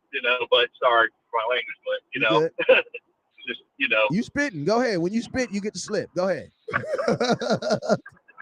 Yeah. But anyways, man, like I said, and I salute to Zeke, man. He had a great career with us, man. And my only thing I wish we would use Tim and Pollard in different ways, like I think it was like not last year, but the year before, like especially like I think we should have started Pollard, like have Pollard starting over Zeke and stuff like that. And Zeke is more good for like the goal line touchdowns and the tough yardage and stuff. And I know Pollard ain't good as a blocker and stuff, but that was like in change of pace backs and stuff, and it was starting to show like how they started to do it this year. I wish they would have done that the year prior, because I think we really had a big chance, especially having Amari Cooper on our offense. Okay. Shoot, man. Hey, well, shoot, man. I appreciate the call in, man. I got like 2 more people I got to talk before I get up out of here, man. But 410, you a good caller, man. Anytime you call in, man, I'm gonna give you a little bit extra, because I like the way you be talking that Cowboy talk. Thank you, West Coast, and appreciate you, and South Cowboys for life, and don't never look down, the stars up. You know it. All right, bro. My boy said, your boy Donovan Wilson. Yes, from now on, Donovan Wilson should be referred to as your boy West Coast Donovan Wilson for sure, because it was a bunch. I was banging the turf for that boy. Iceberg saying, West Coast, you okay, bruh? Zeke is out. Zeke is still a Dallas Cowboy, unless you have information that we don't have. Zeke is still a Dallas Cowboy. It's 2:00. Man, come on now. We all know what the Cowboys is doing right now. The Cowboys is telling Zeke right now, man, you're gonna take this pay cut. If you don't take this pay cut, you're out of here, man. I'm just saying. 336, it's your boy West Coast. Talk to me. Iceberg, call in, man. What's up with you? Hey, what's going on, West Coast? This is Dallas Mack. What's up, sir? Talk to me, Dallas Mack. It's so annoying what's up? I said, talk to me, boy. My boy. Dude, it's so annoying we have to talk about Dak Prescott every week. Like, and all they want to do is drag Dak Prescott. Like, and the one thing that really like I always remember is like when Shady talked about Dak after that Jacksonville game. You remember that? Yeah. Oh my God, bro. I'm tell you this right now. Shady already know. If I see him, he already know. I don't care, bro. I might not get to him, but I'm for sure gonna slap him, bro. Because somebody needs to slap him for that, bro. We lost that game 35-40. How many points does Shady want Dak Prescott to score in that game to win? 41. You telling me he's got to score 46 points in the game? And you gonna say he's we ass? Was up 27 like, come on, 10. bro. Like you gonna say he's ass? Like ass is like what? Like, listen to me. There's really no ass players in the NFL. If you're in the NFL, you're one of the top 1,500 players in the world. Like, I don't, and you know what, bro? You're so right, bro. Like, some of this stuff is just outlandish, man. Go ahead, man. You cooking? Go ahead. And the only thing he wants to talk about is the 2 picks. If you go back, I was at the game. I watched the game live. If you go back and rewatch the game, the first one, Dak gets his arm hit. It's amazing that he even threw the ball that far when he got his arm hit. And then the second one, we all know about the second one. I mean, that's definitely not. To me, both of them ain't his fault. Like, I mean, and all Shady wants to do is, he threw 2 picks. He's ass. Man, yeah. Shady don't need to be on whatever show he's on. I don't even know what the show's called. I don't watch him. My thing is this, man. How you gonna have a Philadelphia scrolling through? I was like, man, he don't know what he's talking about. Like, how you gonna have a Philadelphia Eagle running back who didn't really have a whole lot of success against? Are you serious? Like, talking about the Dallas Cowboys, and like, Shady is not gonna say anything positive about anybody on the Dallas Cowboys. No. Like, send me a clip of him saying anything. We were a 12-1, we were a 12-win team. We were, had just beat Tampa Bay, and you can't say anything positive. Not anything. There's nothing positive about a 12-win team. All right, bro. Like, there's a reason why he's on that show. There's a reason why he's on that show, to do exactly what he does. And when I went to the Jacksonville game, that was the first Dallas Cowboy game I've ever went to in my life. And I'm sorry for that, man. Go ahead. I mean, it was heartbreaking, but honestly, like, Dak Prescott ain't the reason why we lost that game. And this was your first game. Our defense, Kelvin Joseph got burnt twice. Oh my God. Oh my brother. That is an amazing point, because think about this. He gave up the big touchdown. Then he gave up a touchdown on like the 6-yard line on a slant. Oh my God, that's a phenomenal point. That's how you know he was at that game, because this bill, he cooking right now. Go there, man. You cooking. And dude, like, and I'll shout out the final word, because if you ain't watched the post game on that one, when they did the Jacksonville, they hit it too. They were criticizing Dan Quinn and having whoever they had in the defensive formations out there. Like, the defense was the reason why y'all lost. You can't blame a 27-10 lead at halftime and then 40-35 loss on Dak Prescott. You just can't do it. I mean, how many points you want him to score? 27 on a bad team should have been enough. Enough. Jacksonville had to win that game to stay in playoff contention. That was a playoff game. That was a playoff game for Jacksonville. They were not going to lay down. You knew they were not going to lay down. Like, you knew it. Ah, man, it's a good call, man. Hey, man, I appreciate you for calling 336. Anytime you see that call-in line, man, you make sure you hit it, man. All right. I appreciate you, sir. Take care.